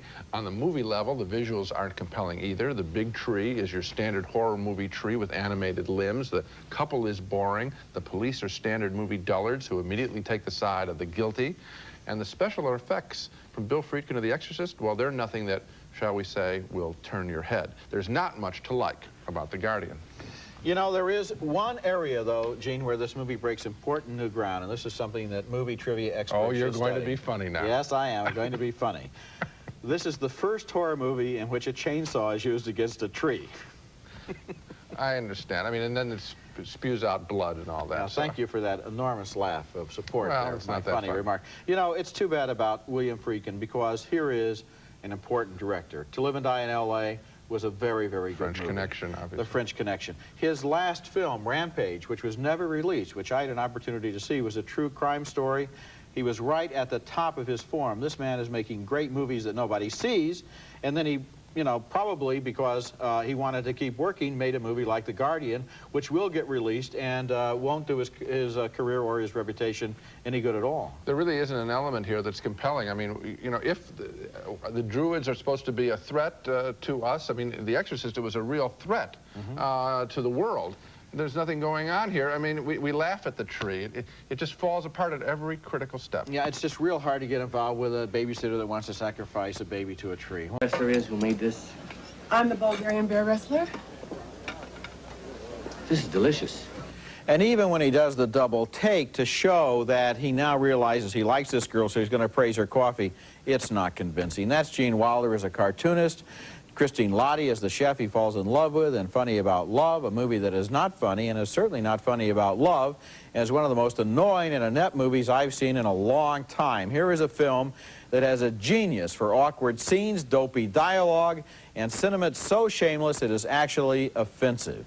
In the movie, Wilder and Lottie get married and want to have a child. The movie's gimmick is that these two people never seem to both want to have a baby at the same time. Come on, we agreed to wait, right? Meg, how many more years do you think you can have a child? When their marriage breaks up, Wilder tries an affair with a young TV producer played by Mary Stuart Masterson. You are single-handedly responsible for the whole resurgence of political humor for my entire generation. Well, thanks. I think you have to give a little credit to Ronald Reagan and maybe Dan Quayle. Mary Stuart Masterson is the only actor who emerges intact from this mess, maybe because they give her something fairly harmless and peripheral to do, but even she would have had a hard time with some of the dialogue in this movie, which drones on and on and on, and is meaningless, if not offensive, touch me, feel me, cliches, and then occasionally breaks out into the most astonishing bad manners. For example, when... I know what you're going to say. You know what I'm going to say. When Gene Wilder is there with his sister and his father and the woman that his father wants to marry, and the conversation kind of drags, and somebody says, gee, for this conversation, we could have just kept Mom on life support. I mean, you just want to, scream, you want to throw things at the screen. You know, Farrah Fawcett, her entire character and her entire role were cut out of this movie, and that is one of the biggest breaks in Farrah Fawcett's career. I didn't even know she was in it. She is lucky. This movie, you know, I don't talk to you during the movies. No, you don't. No. Okay. But I said something to you at one point, and I said, I've seen it all. Okay, 21 years I've been doing this job. This is the first time in a comedy that I ever stood up in amazement and shock and horror at a comedy. I got out of my seat, and you know, I don't know if you remember the scene. It is when... It's in the locker room with the Knicks. Mary Stuart Masterson takes Gene Wilder to a basketball game. And he gets to meet Patrick Ewing, the big New York Knicks star. And so here's huge Patrick Ewing and Mary Stuart Masterson. And it's his birthday. Yeah. It's Gene Wilder's birthday. And so he gets to meet Patrick. He says, and so Patrick says, you know, happy birthday to him or something like that. And then he says, and by the way, she's pregnant. There are so many lapses in taste and tone and style and consistency in this movie that you would be hard-pressed to keep track of them. At the end, I don't want to give away the ending, assuming anybody stays that long. There's a big shot of something, and everybody goes, oh, my God, and until we get the shot of it, nobody's supposed to have known that whatever that was without giving it away, I can't even say how dumb it is, and let's hope you never find out. Okay, this was tough, finding a film worse than Dice Rules, but I think I have one. My choice of the very worst film of 1991 is, according to me, Drop Dead Fred. Sort of a pseudo-psychological bad Beetlejuice imitation. They really wanted to imitate that picture this year. The Fred character being, the Drop Dead Fred character, that is, being the imaginary childhood pal of a put-upon young woman played by Phoebe Cates, whose mother is overbearing and whose husband cheats on her. Eventually, she goes to a shrink to talk about her pestering childhood friend. Get ready for one of the most obnoxious characters in movie history, as Fred is joined by some of his colleagues in crime. The whole gang's here! Let's have a sick contest!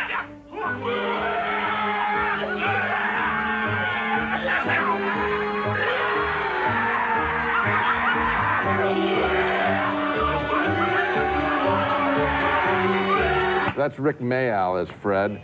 He's a British actor on an MTV show. That's another reason not to watch MTV. Supposedly, he's her excuse to act out her anger. He can do the things that she'd like to do. But in the movie, he's just annoying to us because he's as real as anything in the movie. Too real. I had to sit through 98 minutes of his screaming act, 98 minutes stolen from my life. And it really, I felt it was real aggravating. You know, when Drop Dead Fred opened, I was on vacation. I was out of the country. When I came back, you had already seen it, and I asked you if I should see it, and you said it would be on your list of the worst movies of the year, although I didn't realize it was going to rank so high as #1, but I'm glad I didn't see it now that I see how high it was on your list. Consider it my holiday gift. Thank you very much. I have a feeling I truly appreciate that. And now, next movie, and our next movie is one of those works that will provide in the years to come a point of reference for myself and probably for a lot of other people when the conversation turns to the worst films of all time. This movie is called Highlander 2, The Quickening. What a title. And it somehow manages to combine a war on the planet Zeist with the collapse of the ozone layer on the planet Earth. The movie stars Christopher Lambert and Sean Connery as immortals from the other planet who have been on Earth for 500 years and are now involved with a group of underground scientists who are battling to save humanity from the clutches of an evil cartel which is overcharging the nations of Earth for the shield which protects the planet from deadly solar radiation.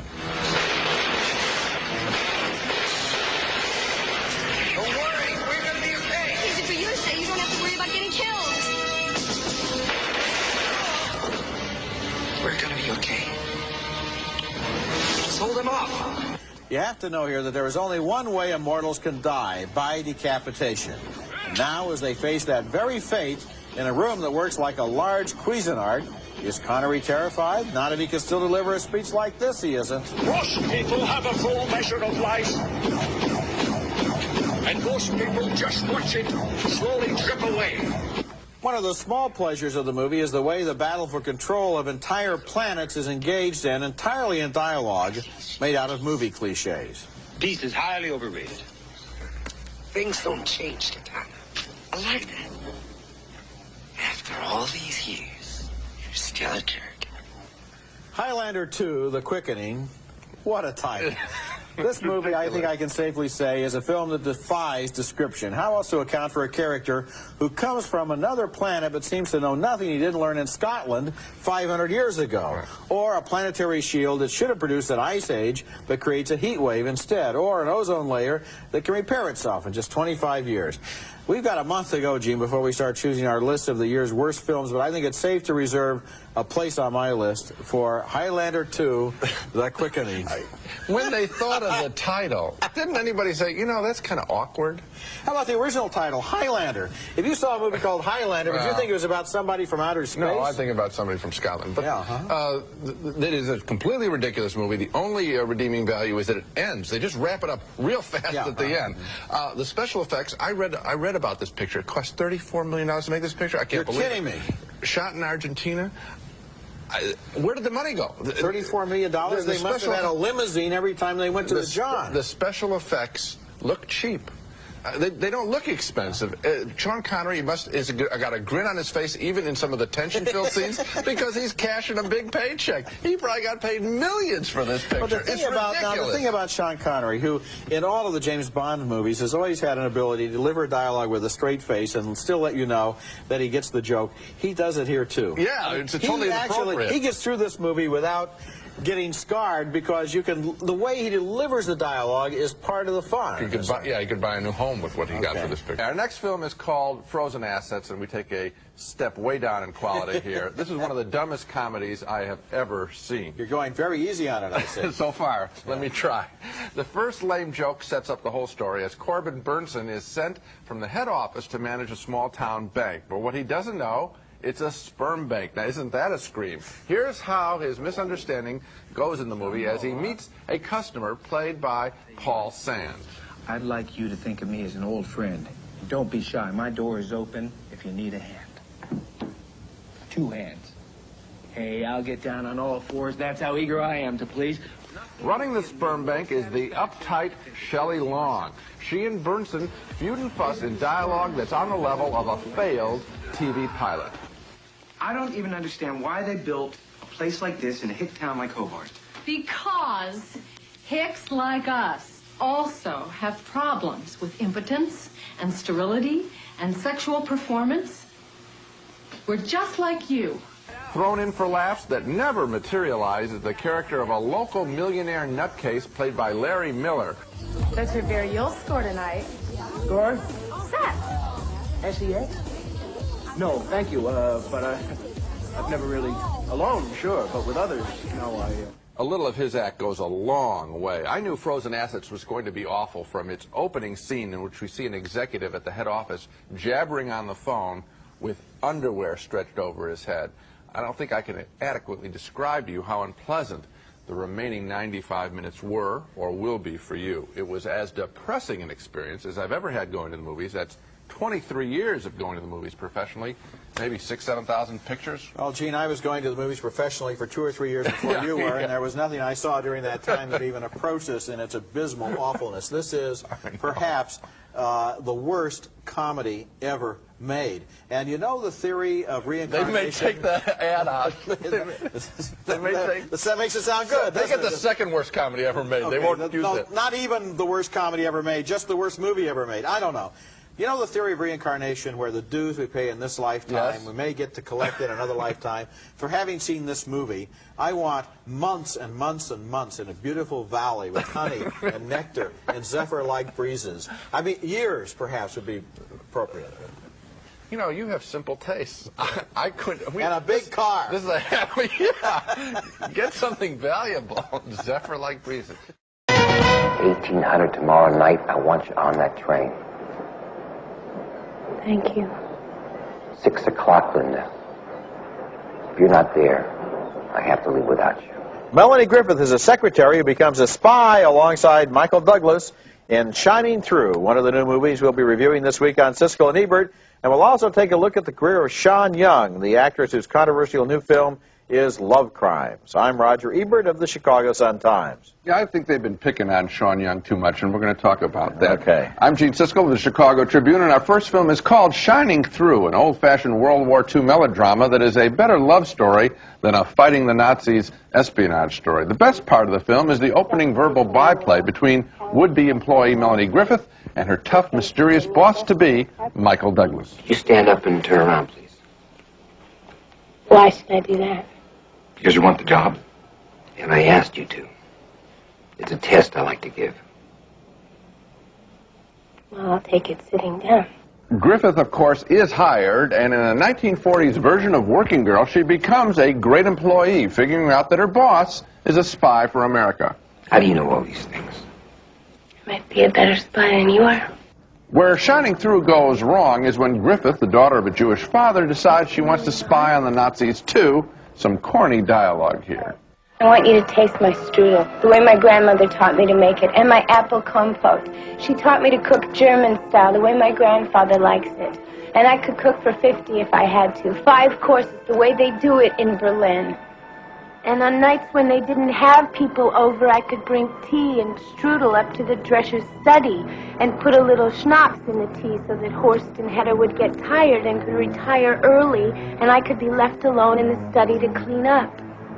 This is not about you and me, damn it. I want to do something important with my life.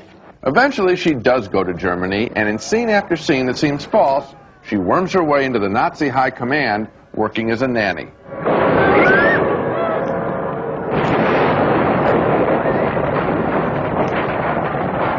That try my strudel line is really kind of silly. The problem is, it doesn't work anymore, I don't think, to make a melodrama about World War II in general and the Nazis in particular. We know too much about that era. A movie without some real bite on those subjects can really come across as trivial. Now, I did like the chemistry between Michael Douglas and Melanie Griffith, so I guess what I felt at the end of Shining Through is a wish to see these two actors cast one more time together, but in a much more substantial movie. You know, I kept trying to tell myself it was only a movie and I should try to enjoy it and suspend my disbelief a little bit. But how many, just as a general question, Gene, I don't know if you have an answer for this or not, how many times do you think an English-speaking spy could go into Nazi Germany and come out again by the ploy of pulling out a card saying, wounded war veteran, can't speak, and pointing at a blood-stained bandage around his throat? How many times do you think that would work before somebody would catch you? Do you know what I'm talking about, where this period of time, you can't play it this light? Yeah, it's not dinner parties and serving the soup at the wrong temperature and being fired as the cook and then being hired as a nanny. You know, last week you were complaining that nobody would have hired that nanny in The Hand That Rocks the Cradle without a better interview. How much better chance do you think that a complete stranger would have of becoming the nanny to a top Nazi officer who lets her walk around the house while he has all the rocket plans in the basement? Pretty slim chance, I think. Yeah, it's not very likely. Why do you want to be a cop? Look at this guy. Bad back, bad marriage, bad attitude. Son, does that sound like any kind of life for anybody? But if you were a cop, people don't sass you. Burt Reynolds gets saddled with an 8-year-old kid as a partner in Cop and a Half, one of 5 new movies we'll be reviewing this week on Siskel and Ebert, along with Danny DeVito's latest film, and also the new film by this year's Oscar tribute recipient, Federico Fellini. I'm Gene Siskel of the Chicago Tribune. And I'm Roger Ebert of the Chicago Sun-Times. Our first movie is Cop and a Half, and it's an entertaining example of the kind of movie formula I call the one's a movie. For example, one's a cop and one's a robber, or in this case, one's a cop and the other is a precocious kid. The kid's name is Devin, and he's played by Norman D. Golden II, and he dreams of nothing else all day long but someday being a police officer. He even studies TV shows to learn how to talk like a cop, and when he becomes an important witness to a crime, he won't share the information unless the police agree to make him a cop. There's a shipment of euphoria coming in. Mm-hmm. Where? Don't know, but I got a name. What's the name? I really want to give you this name. You put me on duty, it's yours. Burt Reynolds stars as the hard-boiled cop who gets the assignment of babysitting little Devin and finds out he has his hands full. At this very moment, the pink, delicate tissues of my still-forming lungs may be shriveling into green chunks of mucus, struggling for their last gasp of poison brown air. The pint-sized cop's first bust? Well, he nabs his school principal for doing 37 in a 35-mile-per-hour zone. What's going on here? What are you? I'm your worst nightmare. An 8-year-old with a badge. I'm in a hurry, Butler. And I got a nightmare for you in my office. You know where that is. Don't sass me, Mr. Fleming. Cop and a Half is not any kind of a masterpiece, but on the other hand, it's not dumb and it's not boring either. And a lot of the credit for that goes to little Norman D. Golden II, who is a natural actor, very bright and very funny. But credit must also be paid to big Burt Reynolds, who takes what might have looked like a thankless role and plays it just right here, finding the balance between toughness and humor. This movie has the kind of chemistry between the grown-up world and a smart kid that I look for and missed in Home Alone 2. It's amusing, it moves, and somewhat to my surprise, I liked it. Wow, where's your big red suit and beard, Santa? You just gave them a gift. You didn't like this movie? No, you didn't like little Norman Golden? No, I didn't think you didn't like Norman Golden? No, I didn't think he was a particularly charismatic actor or a very good actor, and I think Burt Reynolds is even worse. And I think that I was really surprised because I didn't feel that there was any chemistry between the two. I thought Reynolds was sort of hard. The kid was sort of looking. You could see him sometimes looking for his lines. And gee, I thought it was dumb, not credible whatsoever. Reynolds plays the cop like a real cop instead of playing him like some kind of a, I think it's a cartoon. A marshmallow. I think it's it is a cartoon, Gene. It is a cartoon. A lame one. A good cartoon. Called Carnosaur, about a mad scientist who hatches a plan to wipe out the human race while genetically engineering the return of the dinosaur to its place as king of the planet. And right away, I like this movie for the sheer goofiness of that idea. Diane Ladd plays the crazed geneticist, and here she watches a tape of her dinosaur creation in action. The night watchman is surprised to find her working so late. I think there are two kinds of people. Those who want to look death straight in the eye, know it when it comes for them, and those who want to die blissfully in the sleep of ignorance. A terrific villain, and later in the picture, the night watchman, played by Raphael Sbarge, again confronts the mad scientist and her dinosaur eggs. You know as well as I do, if there's a raw viral serum, there's a chance of an antivirus. It doesn't make any difference. It's too late. Where is it?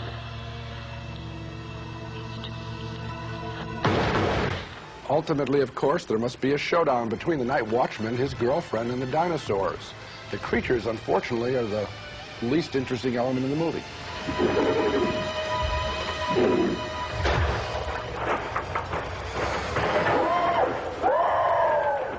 I'm sure this is going to really please Diane Ladd. She's the best thing in the movie, more interesting than the dinosaurs, just what an actress wants to hear.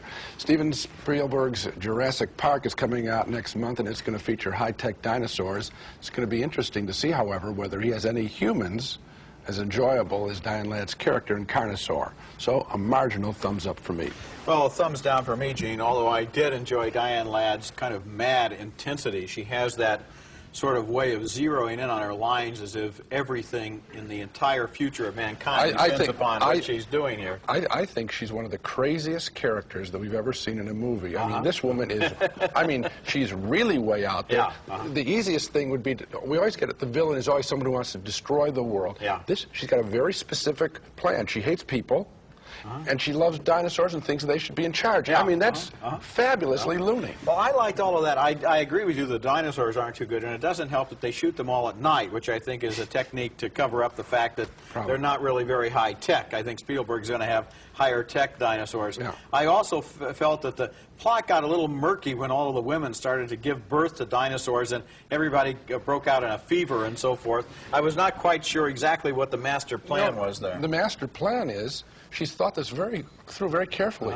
She wants to impregnate all the women with dinosaur eggs and destroy the women so they'll die in childbirth, thus eliminating the ability of the human race to keep conceiving. Well, that explains one of the key lines in the movie, which is half of the species will be exterminated. And then I'm thinking quickly and thinking, and then another generation, the other half will go because there won't be anybody to give birth to them. So the movie makes real good sense. That up. Okay. See this rash? You see it? Him mole men. There's no ointment. Say, let me tell you something. Let me remind you who you're talking to. Only this year's recipient of the coveted Mr. Inseam Award. Well, that shut him up. A boy played by Elijah Wood gets fed up with his folks in that scene from North and decides that since they don't pay attention to him, he will divorce them and go looking for a new set of parents. And that's the setup for one of the most thoroughly hateful movies of recent years, a movie that makes me cringe even when I'm sitting here thinking about it. Look at this scene, for example, where young North is in court trying to dump his parents who are comatose with shock. And there's nothing left for me to do but make my judgment. And in my judgment, any folks who would sleep through a trial like this are folks who don't deserve to have a wonderful, upstanding son like North. Then there's a series of auditions as would-be parents from around the country try out for the role of North's new mom and dad. Dan Aykroyd and Reba McEntire are a couple of absurd Texans who want to adopt him. We had a son who was trampled by a ton of longhorns, but you're here cute to fill his boots as flat as they may be. Next stop, the Hawaiian Islands, where we get some amazingly tasteless dialogue about why these two people don't have children. Hawaii is a lush and fertile land. In fact, there's only one barren area on all of our islands. Unfortunately, it's Mrs. Holt. A mysterious character keeps turning up on North's travels. He's played by Bruce Willis as an Easter bunny, a Western ranch hand, a beachcomber, and a Federal Express driver who gets in lots of product plugs. What, some kind of guardian angel? Well, I guess you can say that. Because in a manner of speaking, we at Federal Express feel that we are guardians.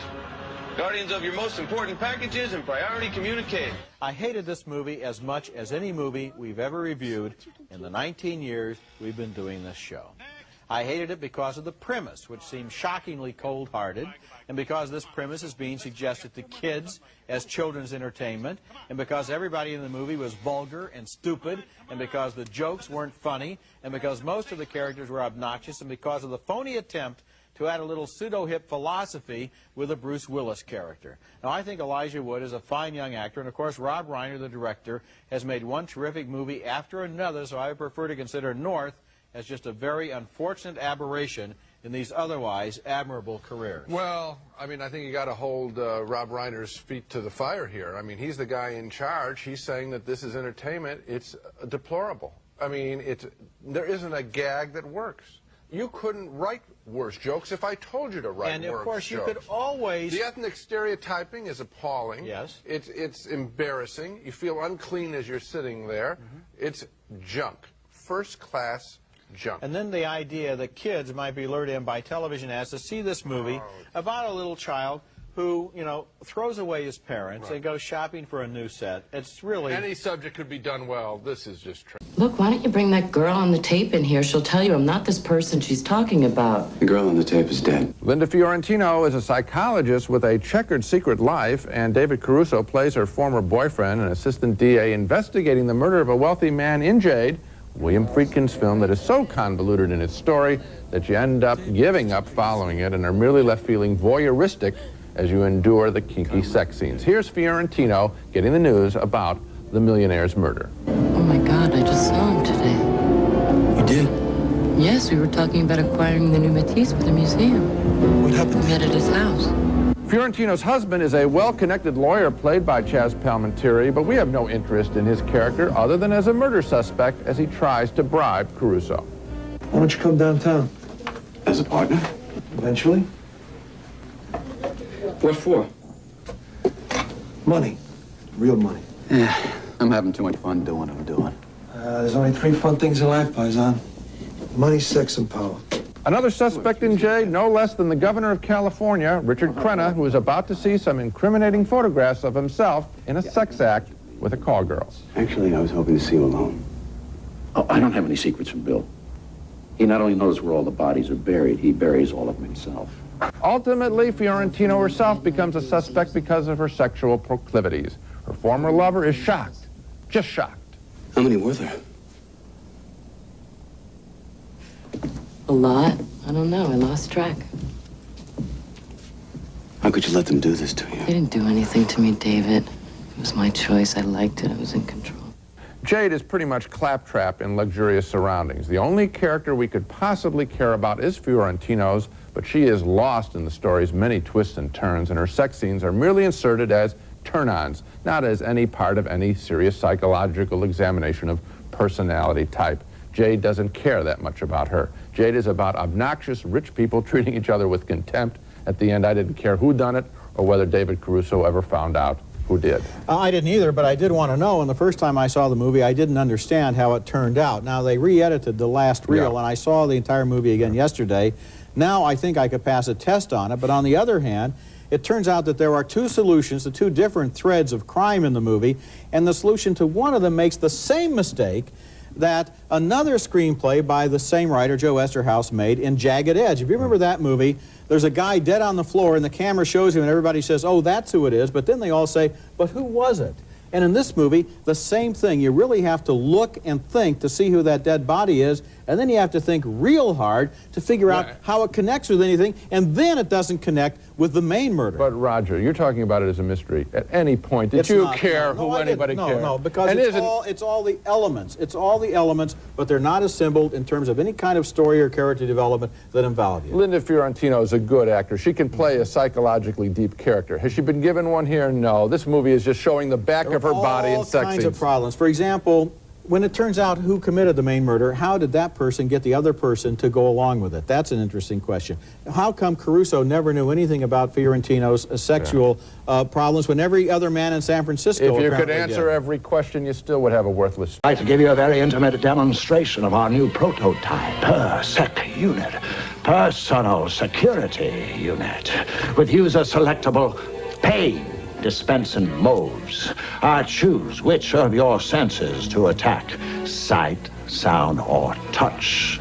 That's a scene from Mr. Payback, the first interactive movie. Actually, it's a 20-minute short that is having its premiere this week in 22 cities nationwide. The gimmick? Audiences in specially equipped theaters get to vote a dozen times through electronic handsets for the directions the story will take. The buttheads are out there. Who will Mr. Payback meet next? Mr. Payback is thus somewhere between a movie and a video game, offering up the adventures of an avenging bionic man played by Billy Warlock, who gives the audience such choices as, which way would you like him to pay back a jerk who parks in a handicapped space? Move it means Mr. Payback will dismantle the car. Choosing good excuse means he'll deflate the guy's tires. And if you push the make it legal button, well, that has Mr. Payback shoot the jerk with a dart that paralyzes him, thus legitimately rendering him handicapped. Hey, isn't that entertaining? Votes are tabulated electronically, and Laserdisc machines up in the projection booth make instantaneous edits as the story unfolds.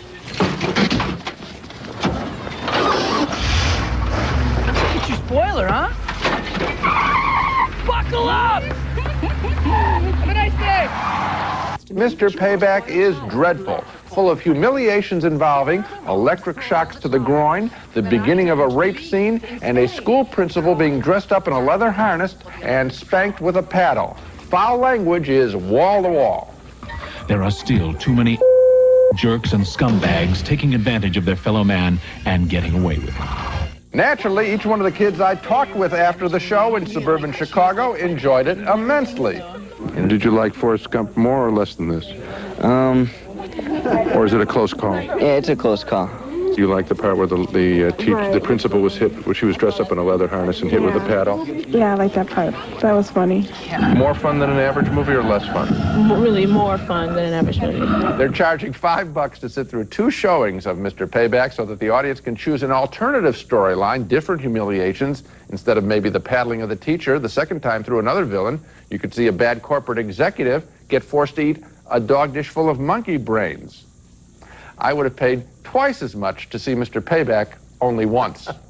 You know, Gene, I'm sitting there in the theater next to a little, sweet little grade school girl. And I'm wondering what she's thinking as she's voting. The sadistic headmistress has the hero handcuffed to the ceiling, and the audience is voting, should he be spanked with a paddle, beaten with a rod, or should they go after his genitals with an electric cattle prod? And she's voting for one of these 3 choices, and I'm sitting there appalled. The movie is moronic. It is bathroom humor. It's an insult to the intelligence, but what I want to do right here is say, I think the verdict isn't in yet on the idea of interactivity. Now, this is not a movie. A movie acts on you. You don't want to interact with it. You want it to act on you. So interactive movies are not movies. No, they're not. But the idea of interactivity probably has some very interesting places that it can go, none of which have been discovered by Mr. Payback, but the technology, I think, should not be thrown out along with the dishwater, if that's a Dishwater is a compliment to the artistic mentality of the people. Yes, it is. A high compliment, yes. Yeah. I felt that my favorite venue in the entertainment world, the movie theater, had been soiled. Because, frankly, it felt a little unclean. It's getting out. And he wanted me to personally thank you for keeping this girl company while he was gone. My pleasure. Vic, the big gang boss, is coming back after spending time in a mental institution, and that's of interest to his second-in-command, played by Gabriel Byrne, and his hitman, played by Jeff Goldblum, in that early scene from Mad Dog Time. And because it is still early in the movie, it's of interest to us, too, until the sinking realization sets in that every single scene in this movie is going to be more or less exactly like that one. Here's another example. As Mick the Enforcer faces down Nick, a killer, both Mick and Nick hope to take over for Vic. This is the part where you're plugging me once in the belly, but then you're going to waste 2 more shots with this shattering of the shin. Wow, wouldn't it be better to bury a bunch of bullets in my belly and skip that second part of the first part, go right into the first part of the second part, that, you know, a bit with the booze business, and then the blowing out of the brains bullet. But that turns out not to be the real Nick. Later, Mick meets the real Nick, while Vic's girlfriend, played by Diane Lane, and Goldblum's sometimes girlfriend, played by Ellen Barkin, look on. So sick of this Vic, Nick.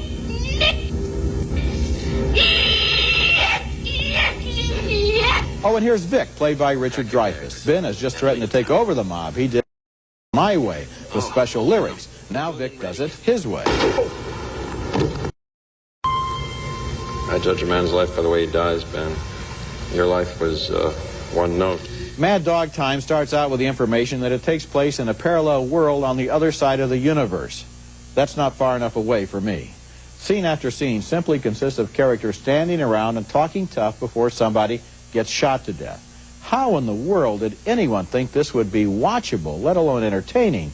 This movie is a humorless, witless exercise in pointlessness and a complete waste of the time and talent of the big cast of big names. I was shocked by this film. Absolutely true. In fact, I think we'll be referring to this film in January when we do that list. The worst list of the year. Yes, I think it will have a place of honor on that list. I was kind of stunned, too. Richard Dreyfuss is listed as one of the executives involved in this, a producer of some sort in this picture. What did he find in this material? I don't have a clue. Did he like walking through as some kind of mafia don who's, you know, had mental problems and just getting out? Did he like walking through in a bathrobe?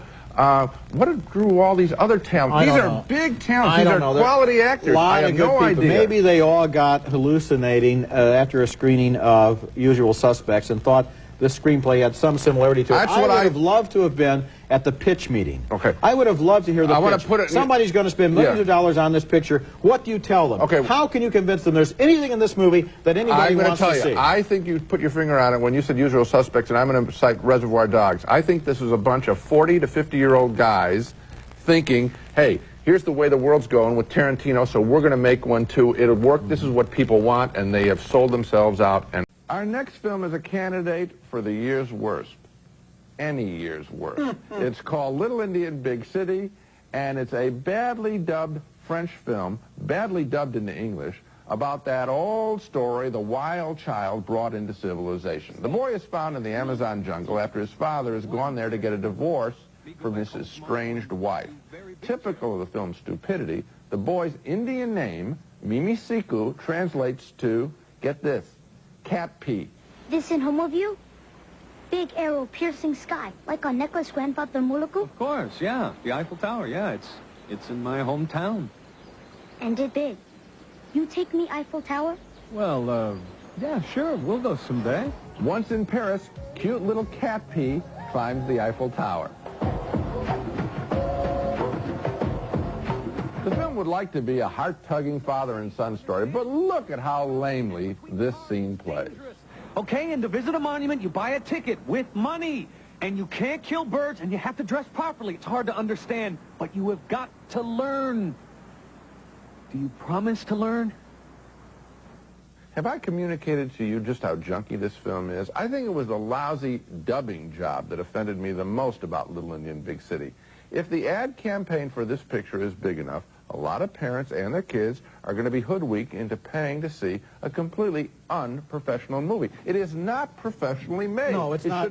It's a very, very, very, very bad movie. Yeah. And when you say the dubbing offended you the most, I don't know, Gene. There's a lot of competition. There were a lot of other things that that's controllable, Roger. See, that's why it bothers me. In other words, all right, there are lots of lousy... I know why they dubbed it, because I don't think anybody who likes this film is going to be able to read. I think it's basically for illiterates and people under the age of 5. Okay. And you know, all these French movies that have been remade recently, they're going to remake this movie. Oh, good. In a Hollywood version, and it's going to star Tim Allen. And I just have one statement to the people who are going to write the new movie, and that is, this is a real case of being assigned to turn a sow's ear into a silk purse. I hope they can do it. Well, you know, we always say that they shouldn't remake classics. They should remake bad films. You found one. Coming up next, our... That is my son? Tim Allen discovers he has a son who has been raised in the Amazon in Jungle to Jungle, one of 5 new films we'll be reviewing this week on Siskel and Ebert. I'm Gene Siskel of the Chicago Tribune. And I'm Roger Ebert of the Chicago Sun-Times. Jungle to Jungle is the Hollywood remake of a French comedy named Little Indian Big City. Now, that film, we both agreed, was one of the worst films we'd ever seen. Jungle to Jungle isn't as bad because it doesn't try as hard. It's more mediocre than it is terrible, and its story starring Tim Allen is a Manhattan commodities broker who journeys up the Amazon to ask for a divorce from the wife he hasn't seen in years. She's played by Jo Beth Williams, and she has a very unexpected piece of news for him. You sure it's mine? Positive. He's got your nose, and he thinks he's never wrong. The kid has a pet spider he takes everywhere. The trick is the spider only attacks you if you're shouting loudly. Go to the village, save yourself.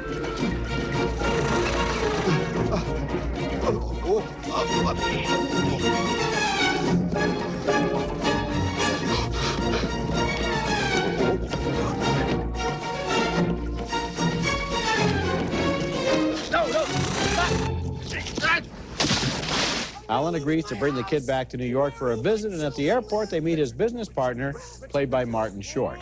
I asked you, I told you to sell it at 97.5, and you can't do it because I didn't say confirm. You're an idiot. Look, for 15 years, Michael, you say sell, I say confirm. Sell, confirm, sell, confirm. You confirm, and I sell. You didn't confirm, so I didn't sell. Look, kid, I've given to the rainforest, okay? Alan is engaged to Lolita Davidovich, who doesn't think kids are part of the deal she had in mind when she agreed to marry him. This your female double? This is my female. And as his female, I'd like to invite you to dinner tonight with Fiona Gluckman. She's the fashion editor of Elle magazine, very major. She wants to see the sketches for my wedding trousseau. And if you're available, I'd love for you to join us. Is there anything special you like to eat? Lizard guts. Lizard guts? Yes, but very lean. Jungle to Jungle is lame-brained, predictable, and boring, and while the French version was memorably bad, this one is just forgettable. Oh, I think this is memorably bad, too, and we're splitting hairs here. The picture stinks. Yeah. Just take a look at what happens to the talent in this film. Tim Allen can be funny. He's not here. He's gesturing loudly. He's falling into rivers, okay? Martin Short is a brilliant comedian. Yes, he is. He looks like he's embarrassed to be on the screen in this picture. It's wasted, completely Lolita wasted. Davidovich can be a good actress. Oh, yes. A cartoon in this film. The little boy, sorry to pick on a little kid charisma. actor, nothing. There isn't a single element in this film that works, not one. So you think it's even worse than I think it is? Oh, yes. And I think it's real, real bad. Okay. Of the Barrel, our personal and separate choices for the worst film of 1997. And for my choice, I'm being quite sincere. This movie gave me the single worst, most dismal, most boring, most lifeless, most cheerless, most depressing time at the movies that I had all year long. It was called Year of the Horse, and it was allegedly a documentary about the rock band Neil Young and Crazy Horse. But the documentary segments have all the depth of some kid interviewing his family members in the basement with a home video camera. What's the Old Testament? The Old Testament is before Christ. And the New Testament... Before Christ. Yeah, it's Moses and all that. And it's when God is really pissed all the time. Boy, that's deep. And as for the musical segments, they reminded me of nothing more than a group of shaggy mountain men hunkering in a circle and doing imitations of autistic lumberjacks. I don't know. This movie was directed by Jim Jarmusch, who was a very talented man, and maybe it was some kind of an elaborate retro joke, a put-on of rock documentaries in which every stray thought is treated as a profundity and every song as a classic. Year of the Horse was jaw-droppingly bad. Oh, I don't think there's any chance that he was kidding Roger with this. I think it's a sincere attempt to make a documentary. I just thought that the interviewing was so lousy. I mean, if you're going to interview these guys, ask them some real questions, follow it up, Now, be there's challenging. an idea, yeah. Cowboy!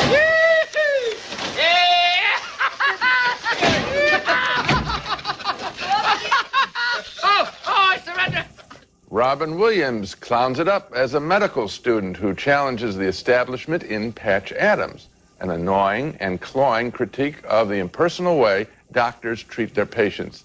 The big problem with this film is that after very few minutes, Williams' behavior and sermonizing becomes so overbearing that anyone would settle for impersonal treatment rather than suffer his routines, which include wearing a makeshift clown nose. And the American Journal of Medicine has found that laughter increases secretion of catecholamines and endorphins, which in turn increases oxygenation of the blood, relaxes the arteries, speeds up the heart, decreases blood pressure, which has a positive effect on all cardiovascular and respiratory ailments, as well as overall increasing the immune system response.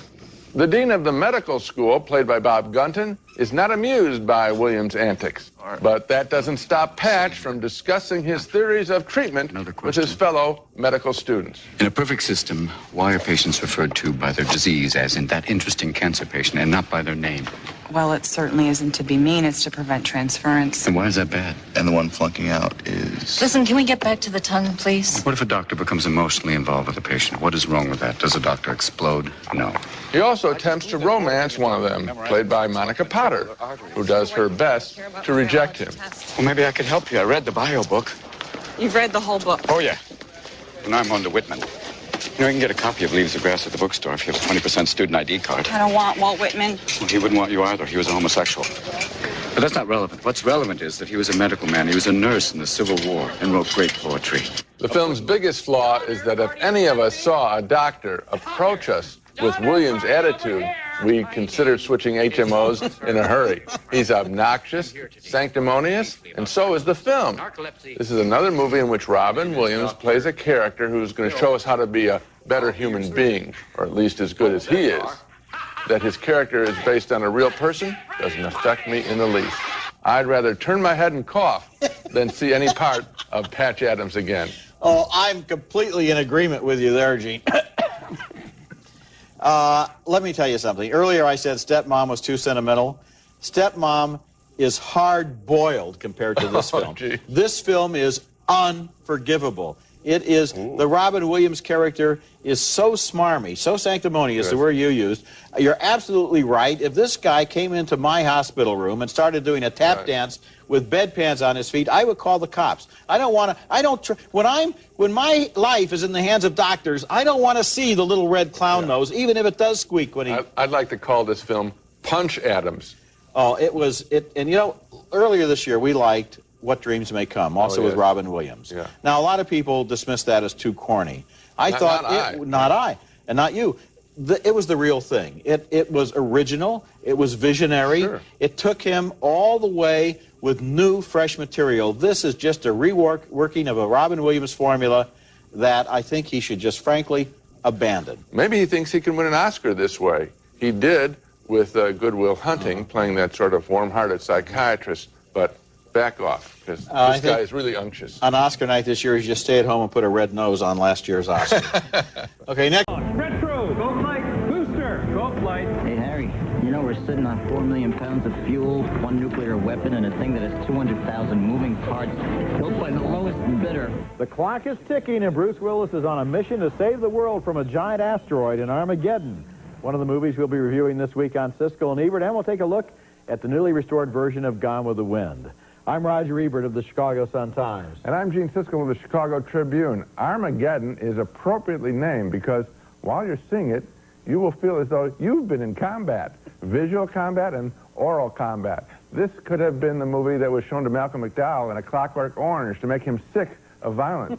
Am I communicating? We're talking non-stop action and noise. That doesn't make it a bad movie. Rather, the audacity of the way it has been put together eventually becomes almost amusing. The situation is this. An asteroid the size of Texas is hurtling toward Earth.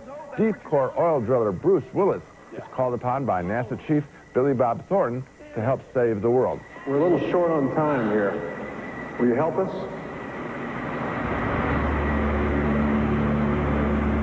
All they got to do is drill. That's it. No spacewalking, no crazy astronaut stuff. Just drill. So Willis recruits his own men, including Ben Affleck and Steve Buscemi. Their mission, land 2 space shuttles on the big rock, drill holes for nuclear bombs, and blow the sucker off its trajectory. The United States government just asked us to save the world. Anybody want to say no? Regarding the human element in the film, as little as there is, I was struck by the impact of young actress Liv Tyler as Willis's daughter and Ben Affleck's girlfriend. Do you think it's possible that anyone else in the world is doing this very same thing at this very same moment? I hope so. Otherwise, what the hell are we trying to save? Now, each element of their plan serves as its own action film, and director Michael Bay, whose last picture was The Rock, which also was strikingly noisy, dares us to relax in Armageddon. Lost main thrusters, get back up. Mayday, Houston, mayday. We want more CS mayday. We are out of control. We are going down. Do you read me? Freedom, we are going down.